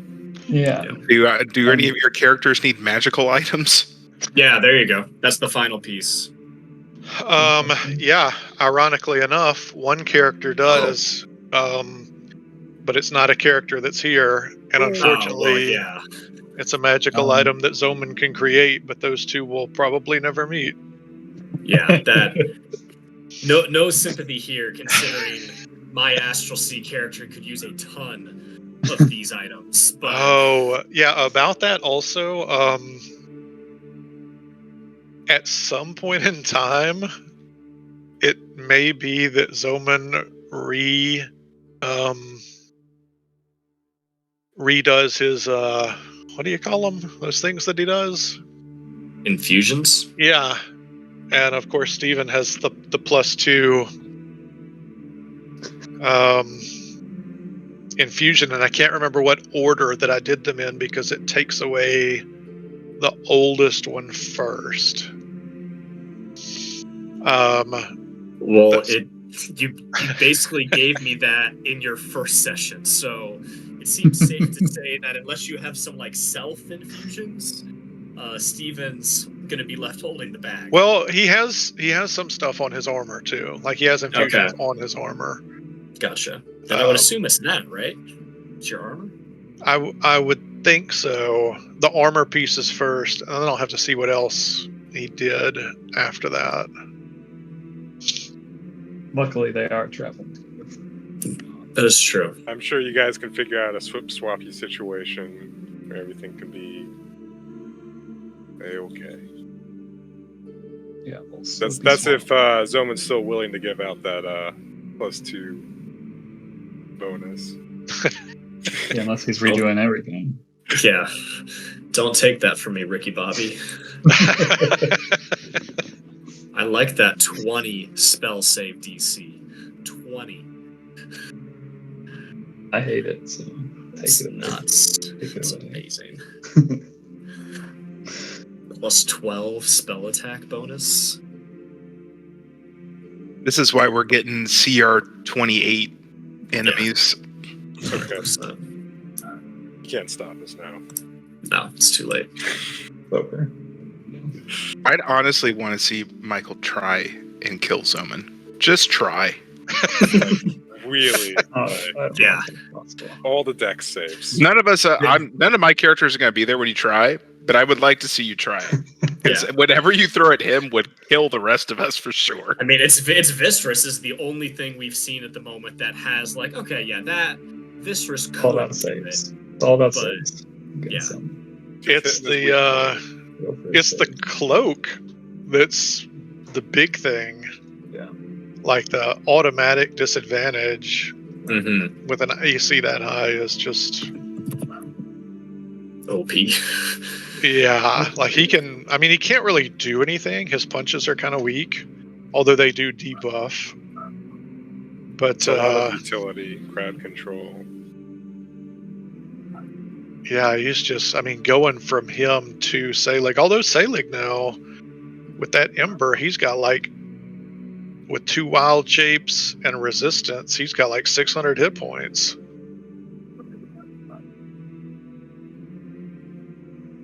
Michael loves to hear that. Yeah. That's if we ever see Selig again. Yeah, Selig yeah. That's true.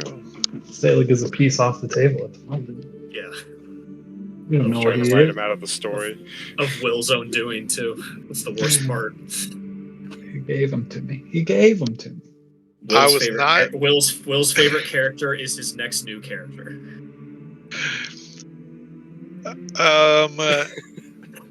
Maybe. Maybe. Whichever one you find next, Yep. both of them have a very good chance of being my favorite character at some point or another. It's okay. Me and Marshall will make sure that at least somebody survives this whole adventure. Yeah. What if It's good that you guys are splitting up. So if I TPK one of them, the other one. Yeah. gets- That's compartmentalization. It's like the president and vice president. We actually Yeah, can't be in the exactly. same place at the same time anymore. Yeah, I It's feel not like they the just last battle. Can we be reunited?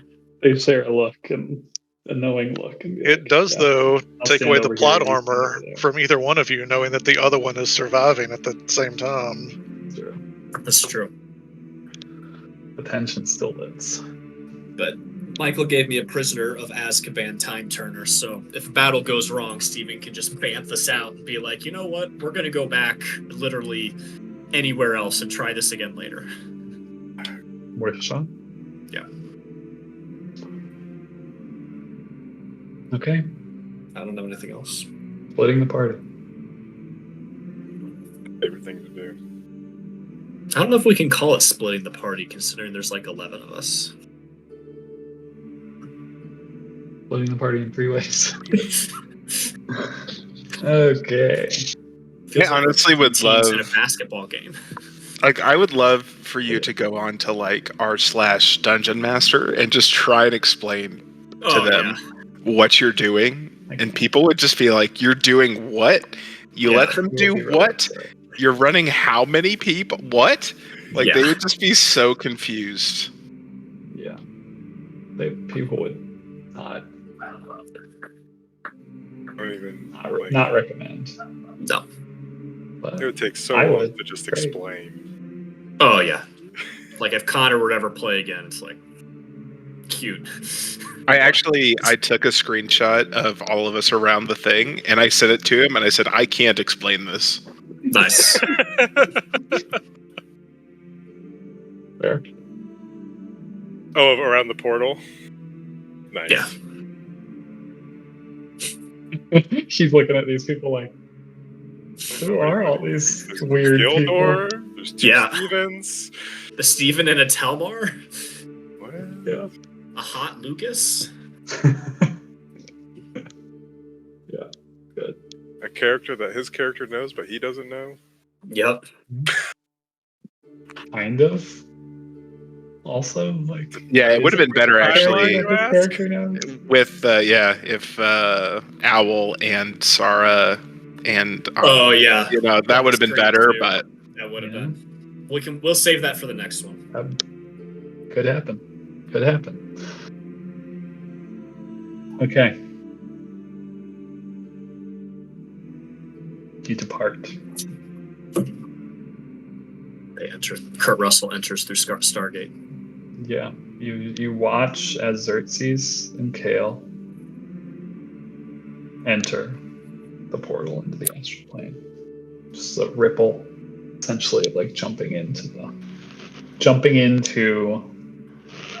the hot tub, cannonball style. Linking arms, probably. this not be lost on the other side.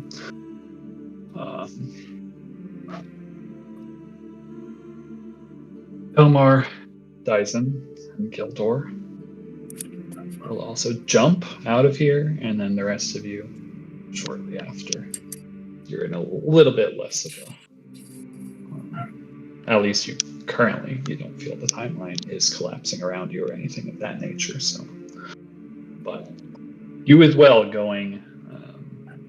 I don't know if Will heard all of that, when everyone is going. But the group of Steven, Zoman, Lagandu, Al, and Lucas will be headed to, as I have written down, outside of Brandy. Prime time, outside of Brandy. About 6 months or so after the burning. That is the destination and the time where you guys head to Brandy to investigate the town and find a path to a cave up in the mountains, hopefully seeking out the Ember of Botilla. Telmar, Dyson, and Gildor taking off, each going on their own missions, perhaps. And then Xerxes and Kale entering into the Astral Sea.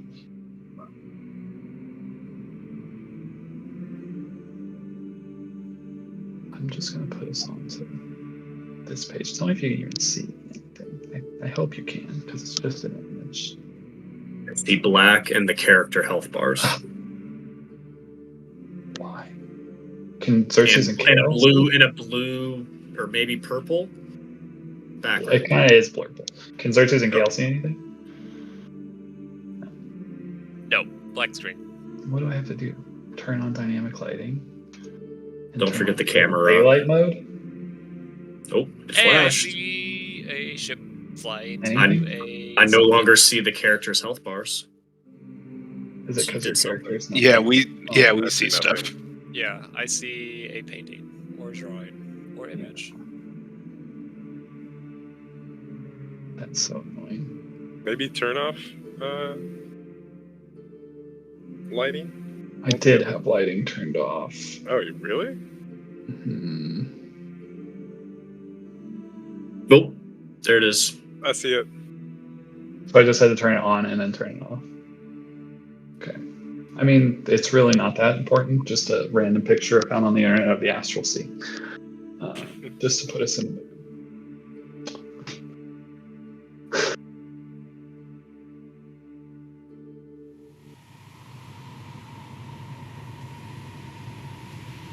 Xerxes and Kale.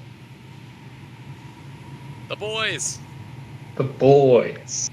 The buddy cop movie we never knew we needed. We never knew we needed, but we're given. You jump into the pool. Almost immediately, you get the sensation of being teleported. Except it lasts much longer than it normally would. And then eventually, you see basically that same swirling portal just appear in front of you, like you're being dragged through a massive whirl of space and time. You feel weightless. You feel there is absolutely there's no sense of where you're going. Just like buffeting wind, and also like no wind at all. It's a sensation of something you've never felt before. And then suddenly, your feet hit ground, and you hear a crowd of a hum of a crowd.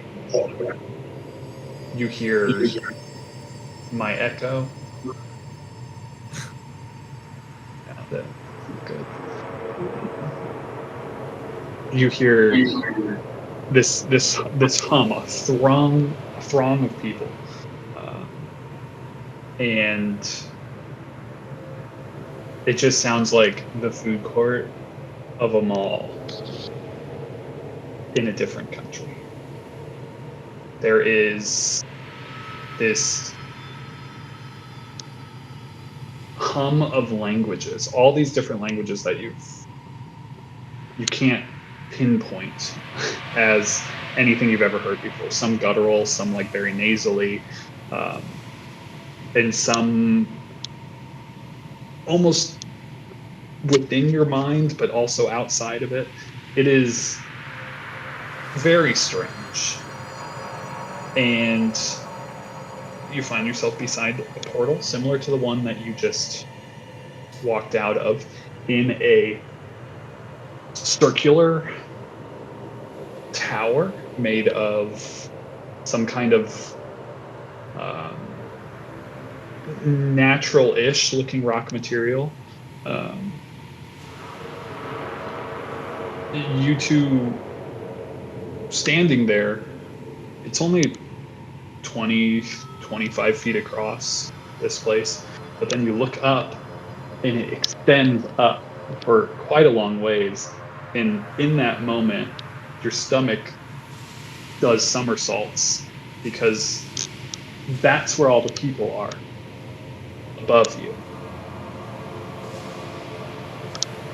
and they're standing in lines, like queuing, it seems, in front of these small crystalline desks where there are people standing behind these desks.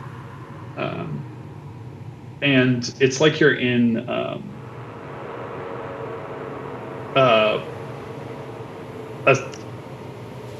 anti-gravity chamber, because there seems to be gravity on every which side of this thing as people are just waiting in line for intercrossing, and there's just all this echoing noise of these people talking. And the crazy part is you're seeing people humanoid, a lot of them. Maybe some literal humans. There's people with purple skin.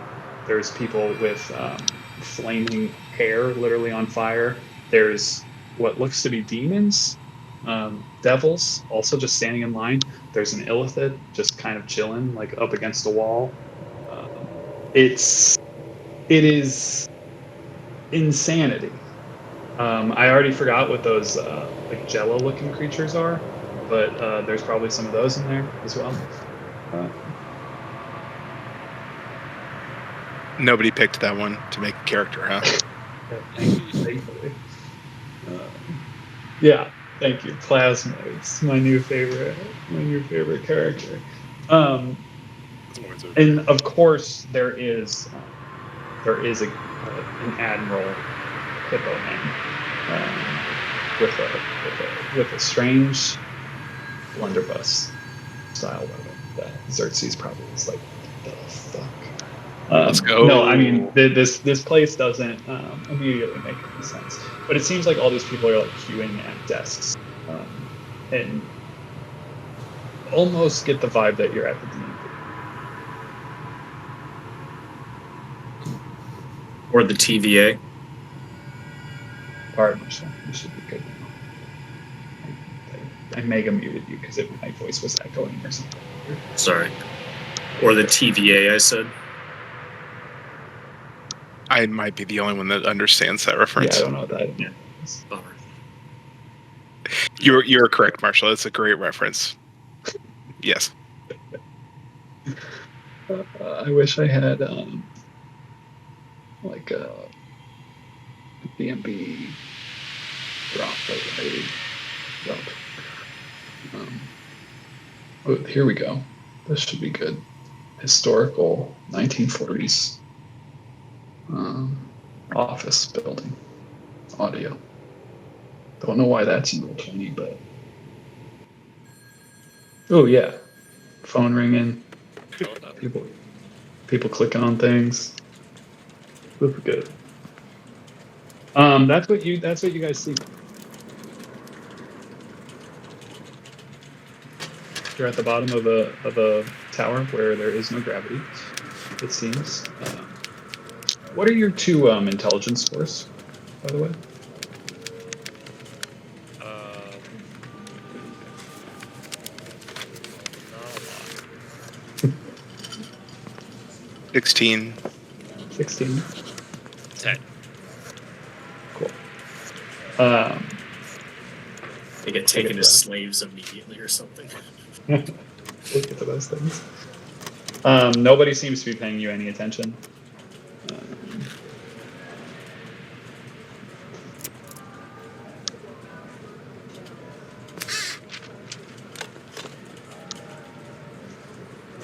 What do you guys do? Well, this may be a bad time to ask, but I don't suppose you've been here before. No. I can't say I have.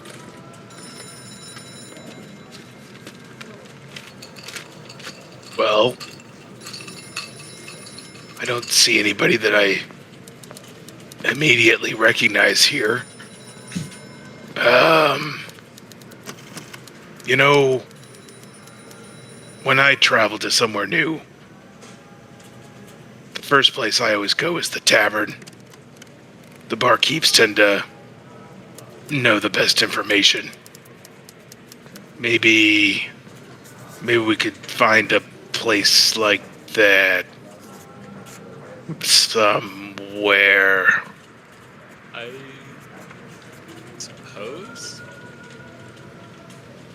What do you think people are waiting in line for? I don't know, maybe they're handing out meals, space meals. Right. Are we on the ground? Or are we You floating? guys are standing on it, Okay. but you feel more or less weightless. Is there anybody around that looks like they are there in some official capacity? Like a worker? Yeah, so about like 30 feet above you, there's a small queue of humanoids, and there's like this crystal, this like pinkish glowing crystalline desk. At the front of the line is a man in pretty like dapper looking attire, and he seems to be interfacing with. I'll show you what he's interfacing with because it makes more sense to if you can just see it. I think he's interfacing with a creature that looks like this.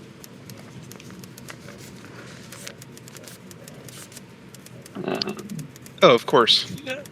And they seem to be having a conversation, and you can actually see they're like you can almost see sound waves coming out of their mouth, like going into this crystal in front of them and transferring to the other one, like as they're talking. Like you can hear them generally speaking, but the languages they're speaking are very foreign to you. But you can see the like sound waves going into this crystal and bouncing back into the other person's general face area. But the creature that looks like this again is seems to be the one standing behind the desk in the capacity of an official.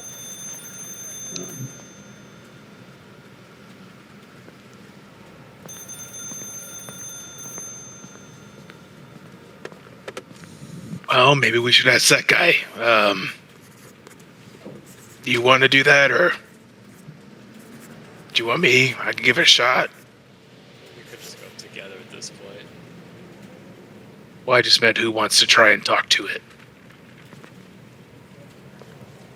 I guess we could walk up and listen and see if it's actually even talking. I mean, we can kind of hear that it's talking. Sure that's not just in your head.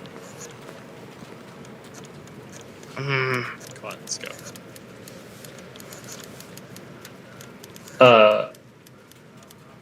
So as you start to like say, "Come on, let's go," you almost feel your body begin to like float in that direction, as if your mind is propelling you there.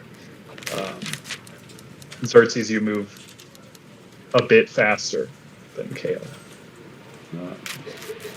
as you're headed that way. As intellect powers your movement in this time and space. We've been here before. Awesome. You guys end up basically perpendicular, standing in a line behind a pale-skinned man in essentially a suit, an old-timey suit, waiting for whatever's happening in front of you to finish. A few moments pass before he kind of turns, looks at you, gives you both this kind of smile. And as he does, you can see these two little pointy, sharp teeth, and he kind of gives you a nod, and then he just floats up the tower and away. And you can come step up to the desk. Well, welcome to the desk. That creature looks at you expectantly, just kind of stares. Those two weird eyes. One of them kind of like. So, we just got here. Okay. As you speak, you see your waves of sound come out of your mouth into the crystal and bounce into his face, and then when he speaks, and you can kind of hear this other language, it bounces in, and then it blasts across yours and Xerxes' face, and you hear that voice. And how may I help you? Well, we were hoping to find a bar, pub, tavern. Okay. Can you point us in the direction of one? Yes. Is there a particular style of tavern you're after, or are you looking to expand your horizons? How about just Something the closer to closest one one? from. Oh, the closest one. Yeah. Okay. Well, closest is kind of relative here. You can get to any of them at the same amount of time that it takes. You are very new here, aren't you? I did say we just got here. Well, I thought you meant you just got here. I didn't know that you just got here. Oh, no, Here. first timers. Never been here before. Okay, let's, and where are you from? The Vale? Of Laurel? Yeah, okay, and he puts his, Noodly appendages? noodly tentacles onto the crystal desk, and it glows this bright color, and you see his eyes kind of like roll into the back of his socket a little bit, and like kind of flutter as if there's a lot of information being like jetted into his brain. Goes, oh, okay, yes, there's a tavern that I think you'd fit well into, not too far from here, and get you acclimated. I think that'd be a good start. Yeah, I think that would as well. Are you looking for lodging? This tavern does have lodging. I hadn't thought of that, but I guess if we end up needing it, then yeah, the tavern would be nice for both. Okay, Now, how do we get there? Well, you can either take the portal, and he like looks, which now that you're standing there is more to the right rather than up, but it previously would have been up to you. You can go through the portal over here, or and he points to the one you just came through. Down there. Either will take you there, as long as that's where you're going. So as long as I'm thinking about where I'm going, the portal will take me there. Yes. Okay. Is there anything else I can do for you? You got anything else? What do people normally do here? Well, a lot of things. Are you asking like for fun, for employment, for sport? Well, I'm sure not all these people are just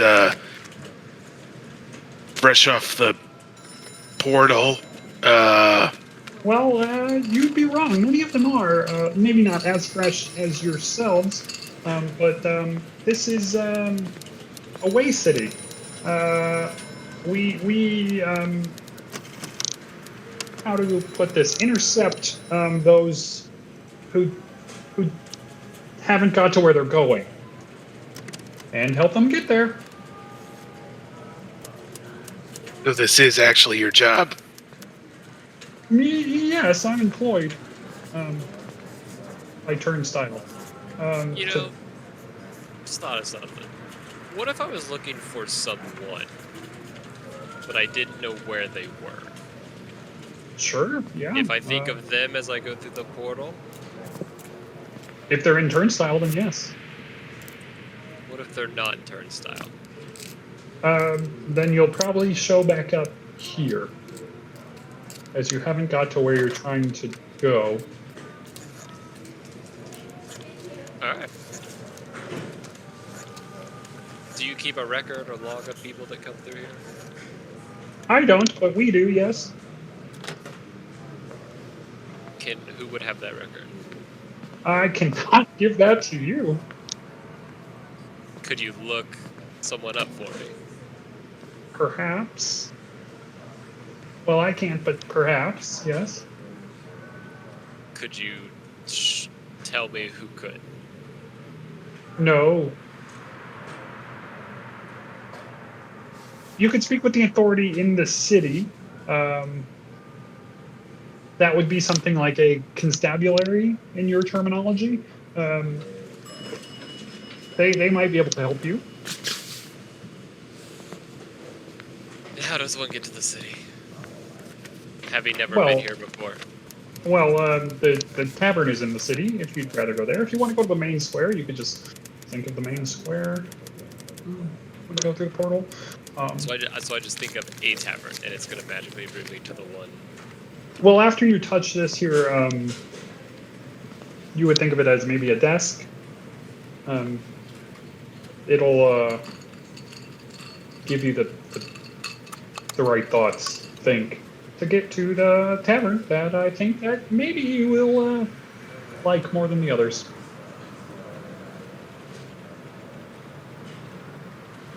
Right. Right. And just unrelated question: how might we pay for the beer and such? Money or trade. Like this? And he pulls up just a gold coin. Yes, most places will take gold. Will you hold? I need to pick this phone up real quick. He doesn't say that part. We'll let you get that, and I'll put his hand on the desk. When you put your hand on the desk, you get this immediate rush of thoughts, and your eyes kind of flutter rather quickly. There's a tavern that looks shockingly like kind of the classic medieval D&D style tavern. There are like wooden floors. You can smell the musty beer, like that's been soaked into the floor. The walls are stone and plaster. Long bar with a bunch of mugs hanging behind it. Grumpy looking barkeep. Like you get this like rush of thought. And the name of the tavern is the Spawning Portal.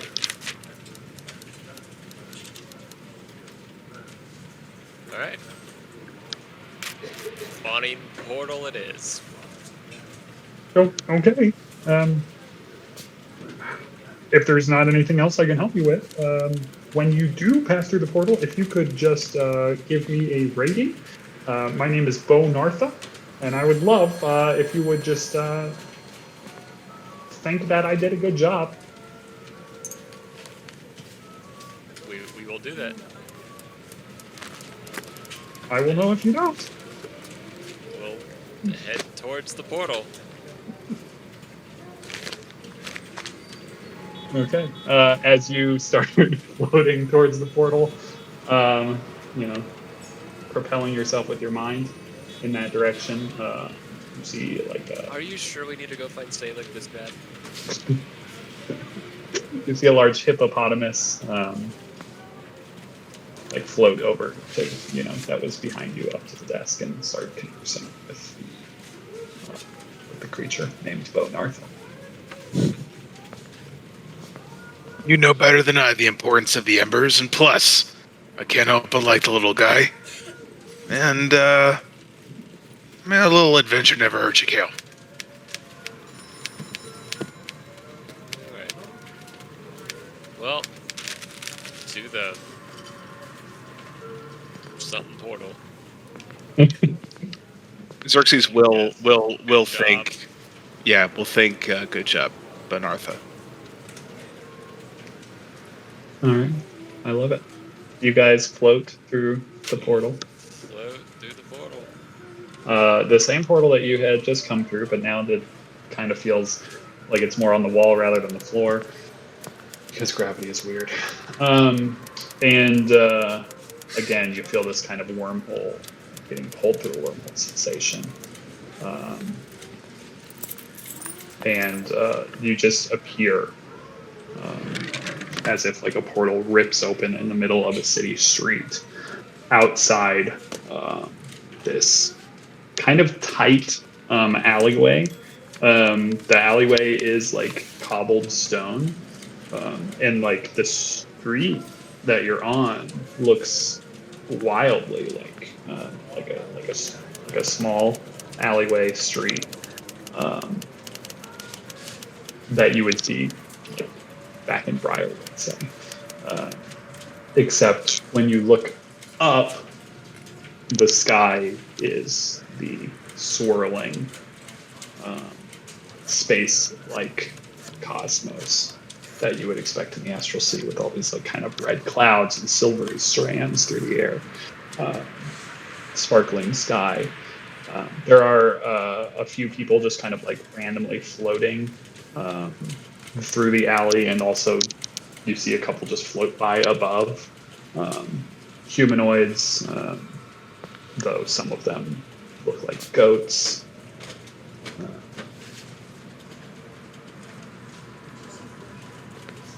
Doesn't really look like day or night.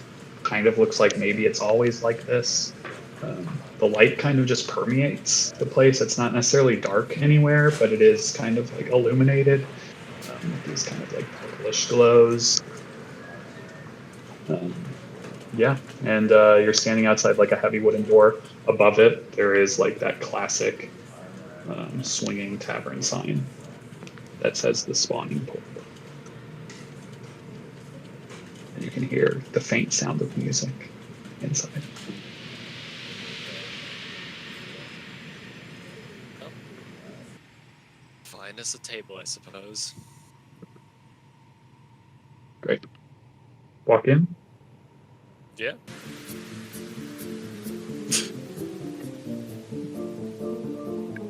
Oh my god.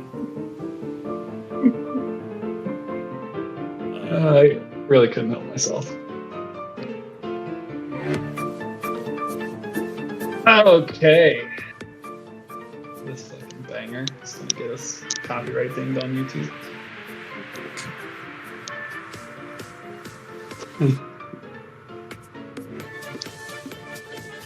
You see a very normal looking tavern. The only thing not as normal about it is the clientele. But for all that it's worth, this tavern looks like any tavern you could find back in Briarwood. This song is a fucking banger, dude, but it's really loud in here. There is immediately gravity within this place, which is nice. You kind of feel your feet hammer onto the floor, and you walk like a normal to you. Bipedal human, for what it's worth. There are a lot of people in here. Some of them human, some of them elven. There is a barkeep that has a handlebar mustache. It feels like home.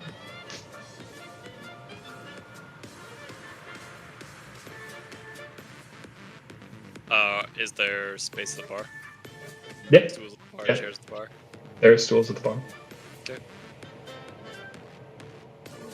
Well, I'll walk up and sit down at one. Love it.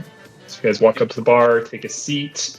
The barkeep strides over to you. It's at that point you kind of notice there's something a little off about him, for he is an automaton, though the hair on his face appears extremely real, which is unsettling. Hi there, what will it be?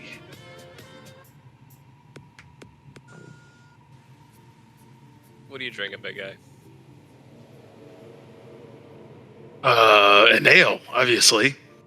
And, information, too, if that's on the menu.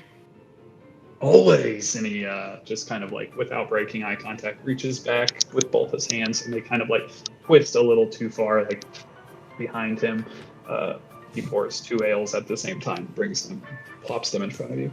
First one's on the house. Love the kind It's just of a frothy ale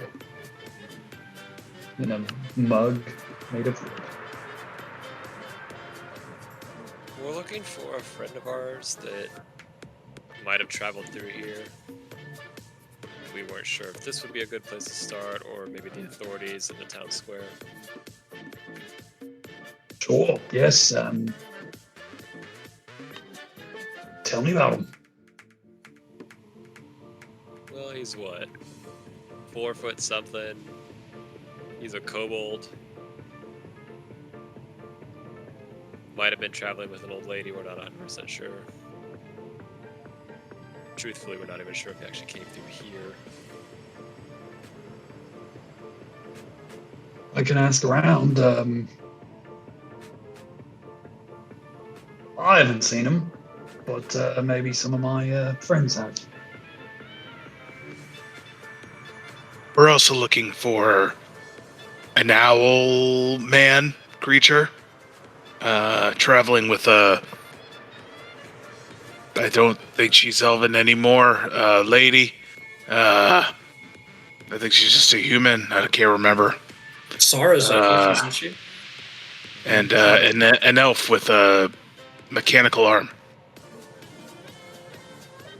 All right, you fellas bounty hunters or mercs? Because if that's the case, I'm gonna need a cut. No, we're not. We're traveling with them, and somehow, some way, they fell into a astral plane portal that we weren't able to follow, and it's taken us a while to figure out how to get here. Gotcha. Well, if they don't know where they're going, they'll end up here. They might already be in the city. If that's the case, you could go to the information tower if Is that the place we just came from? I don't know.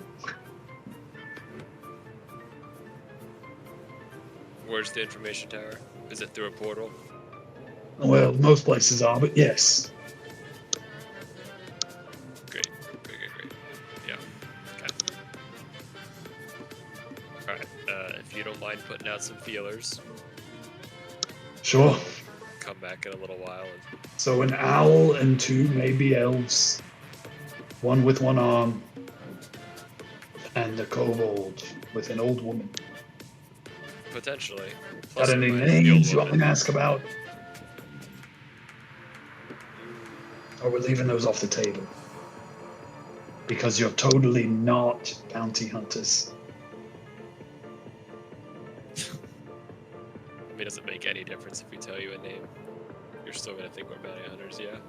I mean, yes, you're clearly bounty hunters, but the names might right. get you more information. Unless, of And course, they're not using the names. I mean, regardless of our profession or not our profession, I certainly would pay you if you found them. Got it.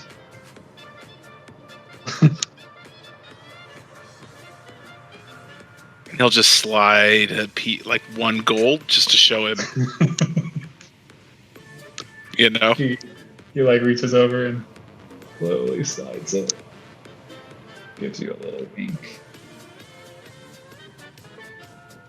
As he puts it into like a compartment that would be where a pocket is, but it goes out like an old airplane ashtray. Grumpy. Kobold's name is Selig. The women are Anna and Sara. The owl, I never asked him his name, but I'm pretty sure it's just Owl. I think he claims he doesn't have a name. All right. Now we're getting somewhere. Like I said, first airs are on me. I'll put some feelers out to take a few hours at least. Feel free to make yourself at home. And he Will do. starts walking down the bar and tending to a few people there before kind of walking into a back room for a little while.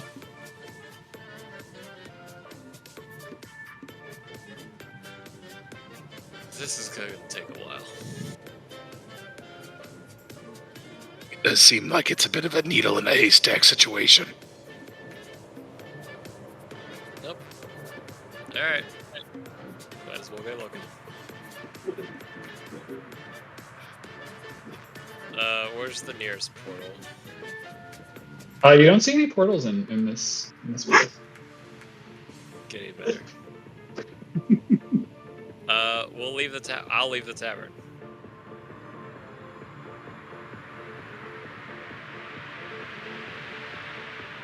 Do you have a plan on where you're going? The city square, where our floaty jellyfish friend said there might be some authorities. Unless you want to go somewhere else. I mean, a couple hours isn't that long. Could see what he turns up first and then go to the square. Plus, these beers aren't going to drink themselves. I figured you had to handle those by now. I mean, there's no need to rush it, but I could have more. And then I suppose we'll stay here for... Just a bit. See, see what he might turn up or not. Maybe he'll bring a whole bunch of goons. We'll get beat up, steal all of our stuff. Who knows? I've seen this. I know the strategy does backfire sometimes, but it's a tried and true method. Gets you one way or the other.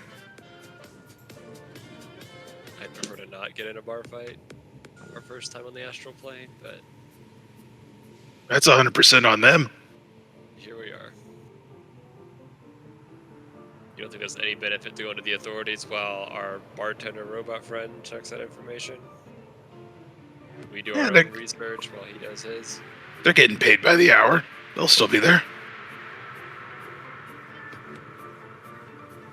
All right. Enjoy your beers then. And then I'll swivel around on the bar and just, or on the stool and just look around at the bar. Anything in particular you're looking for?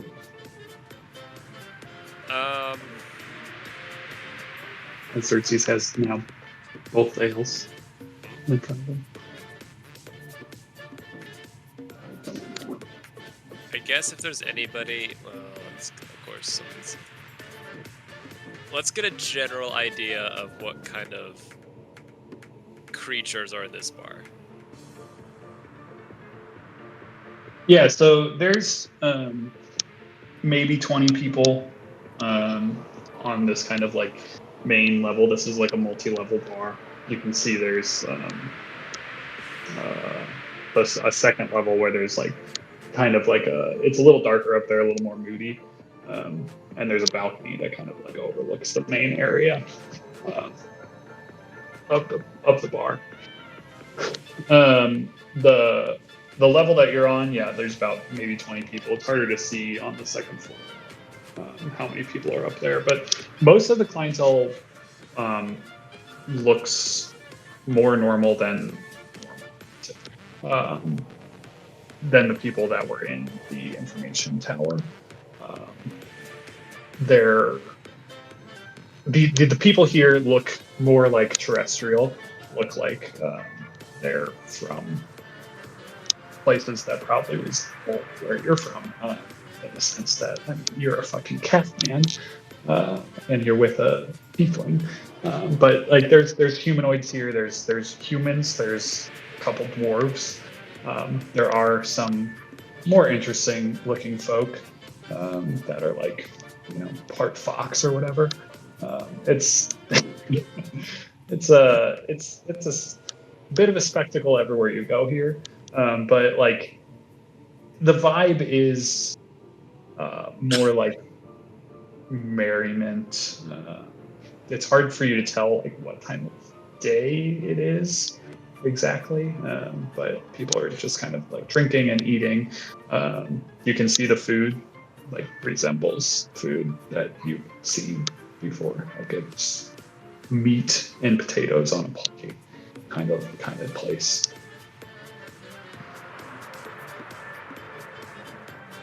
And no one in particular seems to be paying close attention to him. You don't look any weirder than anyone else here.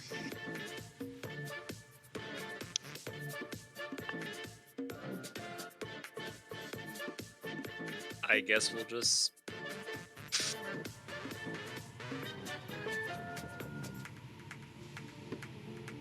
I've got nothing else, so yeah, wait and see if Robot Man comes back with anything.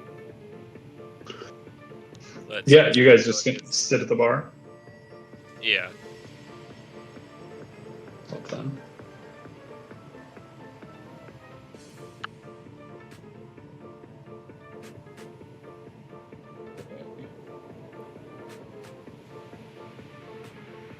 So yeah, over the course of the next hour, maybe two, the clientele turns over once, maybe. Some new people come in, some people leave. It's not like doesn't get like crazy crowded, anything of that nature.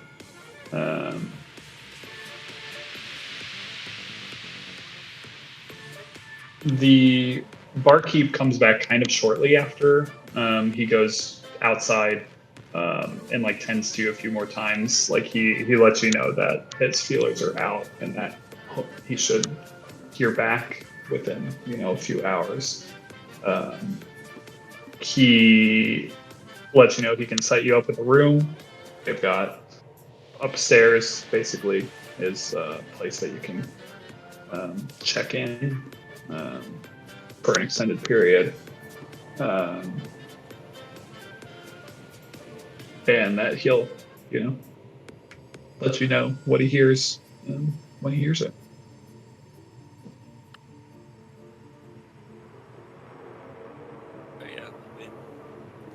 Might as well take a room. Single, double. You both want a room, or you want one room? I mean, one room, two beds, fine. One room is fine. Yeah. Cool. Yeah, he hooks you up, gives you a key to a room upstairs, tells you basically where to go, how to find it, and tells you if you're, if he doesn't find you here, if he does hear back soon, that he'll either leave you a note up there, or if you are up there, he would come and let you know what he knows, if he knows anything. Oh.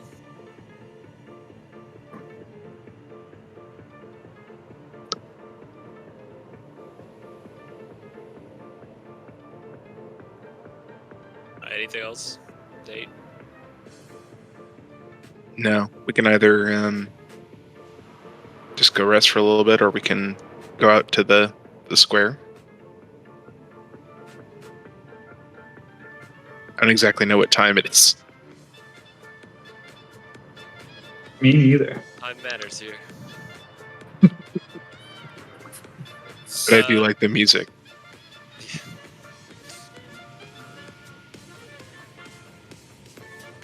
I would say let's go to the square real quick and find some of the authority people that we were hinted at exist. All right. You're talking to the cops, though. That's fine.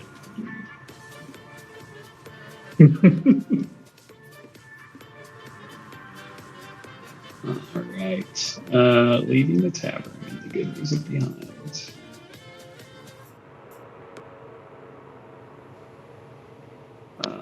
You guys walk out into that same alley, like I said, cobblestone street. It feels like an alleyway in Briarwood as you guys walk out, and the gravity almost immediately seems to lessen. You get the sense that you can walk on the ground, or you can float and or fly. Kind of up to you. The alleyway goes two directions. Looks like it opens up into wider areas. Either way, alleyway also goes up because you could float or fly if you want to.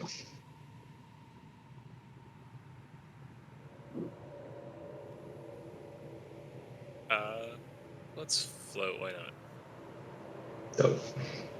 So you guys walk outside and then start floating up, about 2 stories up generally normal looking buildings.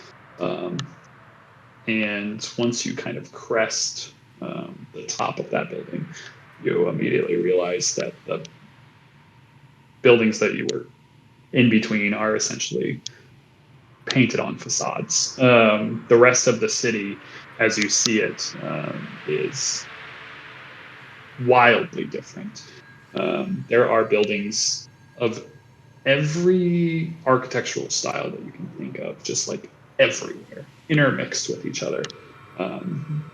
There's also this weird horizon effect happening here that, like, you can feel that this place is circular in nature, because, like, as you float kind of above the buildings, like, you can see it, the horizon kind of like curling off as the buildings are built around this place. You can also see that the ground that it's made of is essentially like this purple rockin' asteroid-like material, like a meteorite maybe.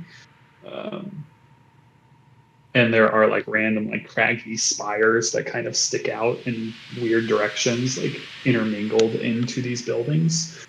There aren't necessarily like streets per se, but you can see that there are some like main like thoroughfares and things that like kind of split some of these buildings.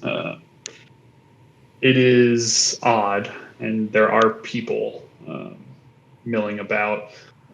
You can see from where you currently are that there is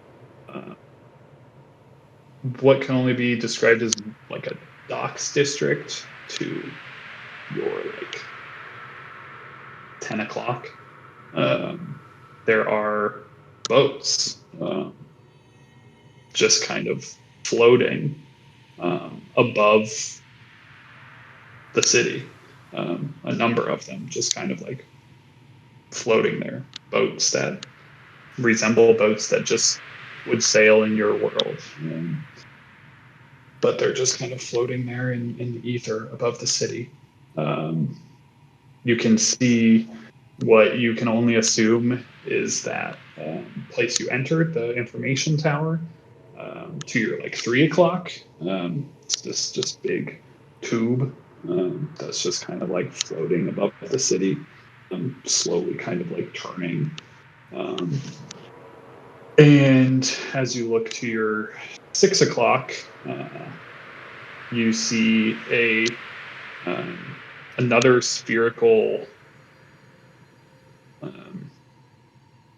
almost like a moon. If the moon was like only like 1,000 yards away from Earth, but it's one massive circular building made of reflective material, with a bunch of little like platforms and holes, doors, if you will, like in it, and it just is kind of like slowly floating up on the horizon. It seems to be kind of like orbiting the city that you are floating above.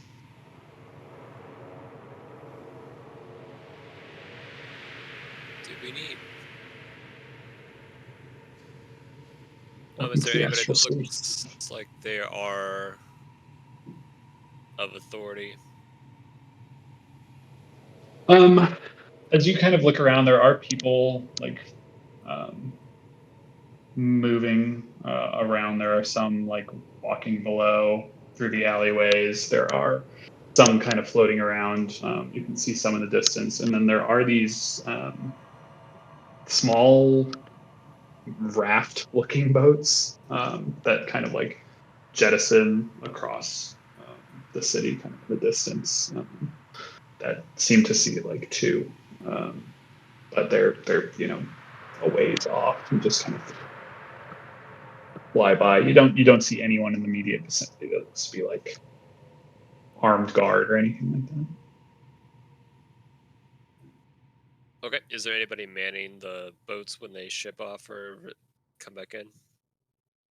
Yeah, I mean, you can see that there are people over in that like docks area. Like some of them on the boats, some of them kind of like floating about nearby. Like there's definitely movement in the docks area. Okay. I want to go over to the dock area and see if there seems to be anybody that is kind of supervising, I guess. Yeah. People So going on. yeah, you guys can float over into that direction. Looking for a guy and- with a clipboard doing nothing. yeah. As you get to the docks area, yeah, it's a lot more. There's a lot more people. It's a lot more populated over here. There seems to be a lot more movement. There is it. If it wasn't all floating and in space, it would feel like a normal docks area. There's people moving cargo onto ships. A lot of people just like screaming out orders and commands to people. It just so happens some of the people look like pigs, and some of them look like mind flayers.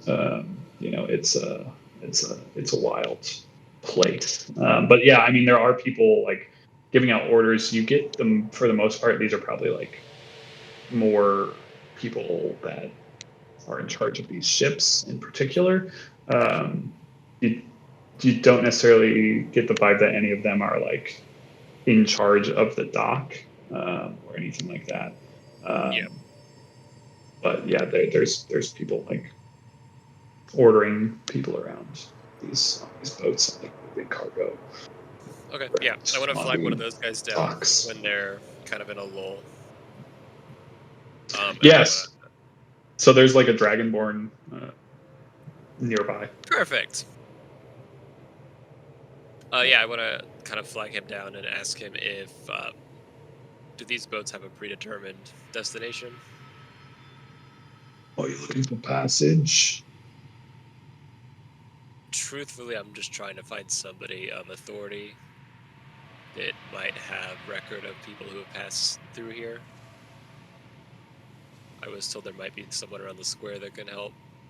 I'm not saying it's you, but maybe you know of someone somewhere. Sure. Yeah, there's the docks have people that are taking information on who's coming in and who's moving out, if that's what you're after. Yeah, is there like a service desk or someplace that I can go? The people have to pass through first? All the information held would be at the library. Oh, good. That's a good start. And the library is which direction? Or is it And through a portal? he actually points up at that like metallic reflective building that's just kind of like about 1,000 yards just floating Okay. in this orbit. Well, that's not too difficult, I suppose. You mentioned passage. There's specific places I can get passage to. Is there a limit to where I can get passage to? I mean, you just book a spot on one of these ships. If you're looking for work, you can get work. If you're looking to get somewhere specific, you're going to have to ask around. Everybody's delivering cargo to different places. Okay, so these are different than the Some portals people that I'm come walking in, some people go in.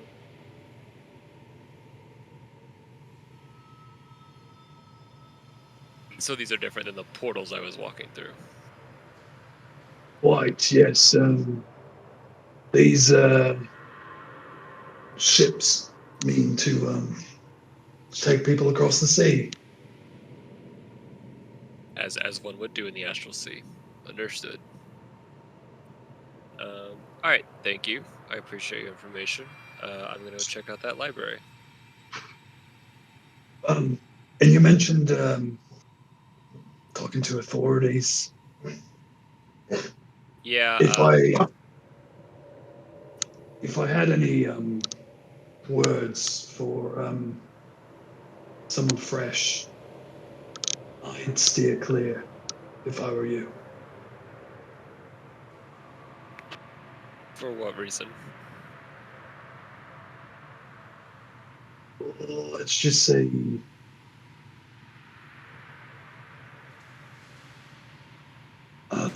logic is not one of their strong suits, but temper is. Just some friendly advice. Sense. Well, again, I appreciate your advice and your assistance. And then I'll go up to Xerxes and kick off towards the library. Dope. He starts yelling back at the people taking boxes made of plastic. This plastic is invented in the Astral Sea. Big Rubbermaids onto the boat. And yeah, you start moving in the direction of the library. Cool. You get about halfway there, and it's just this weird void of space that you're kind of like moving through. Mm-hmm. And the library feels like it's not getting any closer. You just like feel as if you can't get closer to it. Something is stopping you from doing so.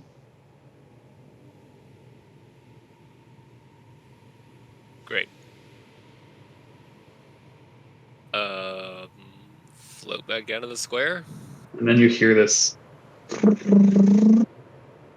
this noise of a ship that seems to take off from somewhere near, maybe around the side of the library.